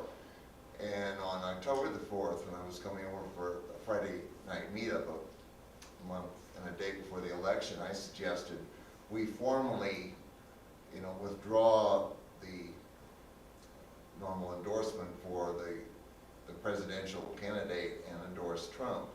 And there was, I don't know if it was legally or some other reason that wasn't kosher, and yet exactly 1 month later, the day before the election, comes this email appeal from the state party to, yes, to go and vote for the Republican candidate, even if we were Libertarian. And I can tell you of a few percentage points of the typical voting pattern for the Libertarians had gone normally as they would have, that could have denied Trump the election. And I can tell you that I listened to Bloomberg and Economist and all the mainstream, and even though they were heavily in favor of the Biden-Harris, they looking back and hearing some of the same people or from the same media channels, and they're looking back, it's not even an administration of the Biden years, it was a regime. And a pretty awful one at that. And whatever faults with Trump, and yeah, I have some positive view of Governor Lombardo's veto. He's going to get beat up bad about the IVF and a few other things. But still, we have to look at the bigger picture, and I would just ask that we not run somebody for governor next year. And indeed, I think there's more to being, sometimes the party could be in a position of not running people and instead endorsing, and it would probably be mostly the Republicans if we have to choose between the two of these dreadful mainstream parties. But right now, again, it's making a point or making a difference. And really our whole, the nation and the planet is, in pretty perilous straits. And we're just navigating this tortuous path. I think, we will see a way out of it. But, we have to take things as they are and deal with the reality. Yeah, as I understand our bylaws, you want to save that speech for nominating NODA at our next nominating for candidates. What is NODA, by the way? None of the above. Okay, all right. If NODA wins, we don't field the candidate. Or you just don't have to run anybody. And yeah, but I mean, But you never know who's going to show up and try to do what. somebody's going to want to run for governor. The point is, if we as a body don't want that to happen, NODA is the We could vote no. Yeah, and I think we're prohibited just as an affiliate of the National Libertarian Party. We cannot endorse candidates from other parties. correct. But You can do a it's soft. definitely possible to be judicious about who you run, people we run represent our party, so we can kind of make that appeal, see how it lands. Like the way we've because handled that, arguments be made on- the way we've handled that historically, like when we wrote that voter guide, we didn't endorse any Republicans or anything, but we evaluated candidates. There's a way to do that, that's not an endorsement. It's a soft endorsement.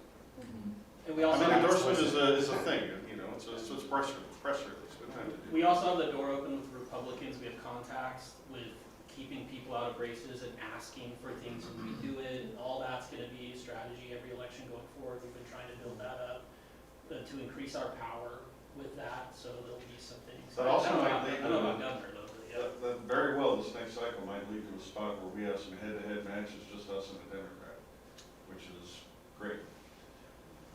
So, yeah, we're thinking along those lines, or we have been in the past, and hopefully in the future. And we will, and I want to do a deliberate sort of issues and election strategy.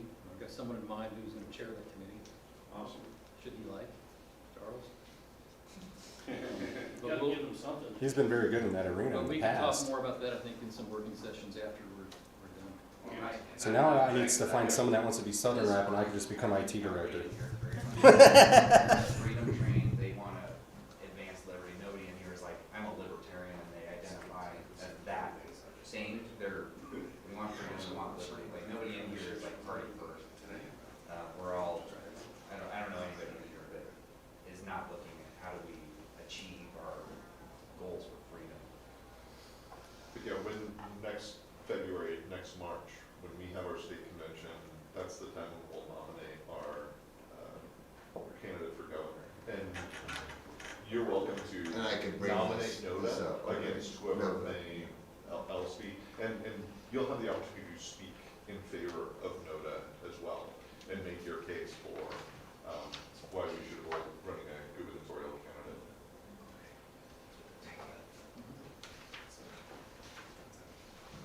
Sorry, Bill, I didn't get your last name just for the. Stremmel, Stremmel? yeah, it's like the art gallery in Yeah, I was South just Virginia. wondering. I wish I'd be so honored to be related to Peter and Turkey. I love their establishment over there, but I'm not. All right, we still need to conduct a drawing for a couple of giveaways. George, would you like to Yes, come up and do the master sermon, or should we go over there? I can bring this over there. Everyone see our party favors that we have back here? The Bastiat Bordeaux, the Millet Mezcal. There we go. Oh, very good. It's actually tequila, but it's. Is it from Argentina? Did Travis tell you to get that? Just keep And the Ron Hall Grange bag. There you go. Nice piece of kit here, you know. This is, what is this? This is legit. Glock. Yeah, this is the Glock stuff. And you got eyes and ears here too.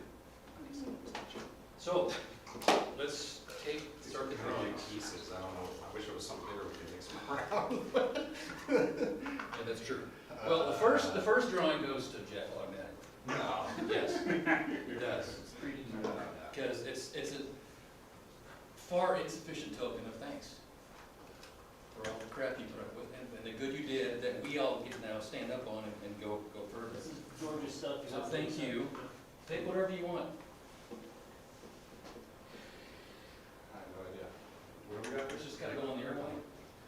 Yeah, can I hit this in my So I'll have to bag? drink for the next 8 hours. Put it in Adam or George's. How about, oh yeah, man, if you don't wanna, we can take it back home free. I'll wait till last. Let's do the drawings and whatever's left over I'll take.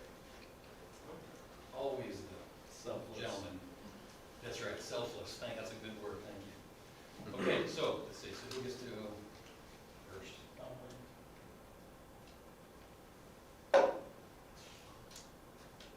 Jen. The first. Oh, great. Jen. What do you How want? much did Adam pay here? What do you want? Do you want the range bag or do you want? That's a nice range bag. This is sweet range bag. No, I'm a drunk. Give me the light colored liqueur thingy. Okay. Do you have a tequila? You want the, Yeah. do you want the tequila? All right. Nice to have something to drink on the way home. Millet Mezcal. Damn you, Adam. Congratulations. Damn you. All right. George, you're the best. All right, one Thank you, more. George. Let me do this. Thank you very much, George. What's that? Thank you. Thanks for being here. Cody Quirk. Here you go, baby. What I win? Whatever you It's your pick. choice. Okay, you pick. Yeah, I already know what you want, because you told me earlier. Or maybe not. You're actually, It goes together. oh, Yeah.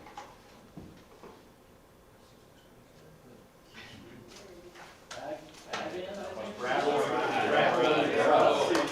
for being here, Jen, for telling me that's coming. All right, Jen. Here we go. All right, sounds Take good. it. Drinking makes your will. And, Mine's a little more on my alley. Imagine your shirt. you taking that? Or you. I I think you gonna were drive it closer back? to Jeff. It was closer. Probably George. Yeah. Yeah, I'll whenever grab we it have the back, next I'll meetup, grab it just back bring it then. out and I'll Yep. grab it from Okay, you. great, cool. Okay, that's it, that's fun. Yeah. Thank you, George. And then, we did have on there a closing statement by Chair-elect, but you probably already stated everything you wanted to state during your candidate speech, so I don't want to twist your arm if you come up Yeah, here. I think that's good enough for now, but I do want to dig deeper into this stuff at the earliest convenience. Okay. How's now? Well, we got, once we have an extra close for one official now? business, we can just open up and talk freely, so. Yes. All right, so if there's no more remaining business deemed necessary and proper, would someone like to make a motion to adjourn? So moved. Do we have a second? Second. Is anyone opposed? All right, no one's opposed. We are officially adjourned at 12:05 p.m. Do you remember, did we make an XCOM meeting, or did we wait? Well, we said we should wait for the next XCOM to Let them determine. determine. They were really Yeah, good. so we don't have one in the Yes. pipeline. Yes. But I had a. And Brad and, conversation with George, and I think one of the first things I said was, Daryl. getting paid. Was it Matt Adler doing Yeah. it at the Libertarian Party? I remember seeing He that. used to come out to serve sauce, yeah. Okay, I remember I seeing think that. really- He's it's been all pretty right. good. Yeah. Yeah. So he's been 2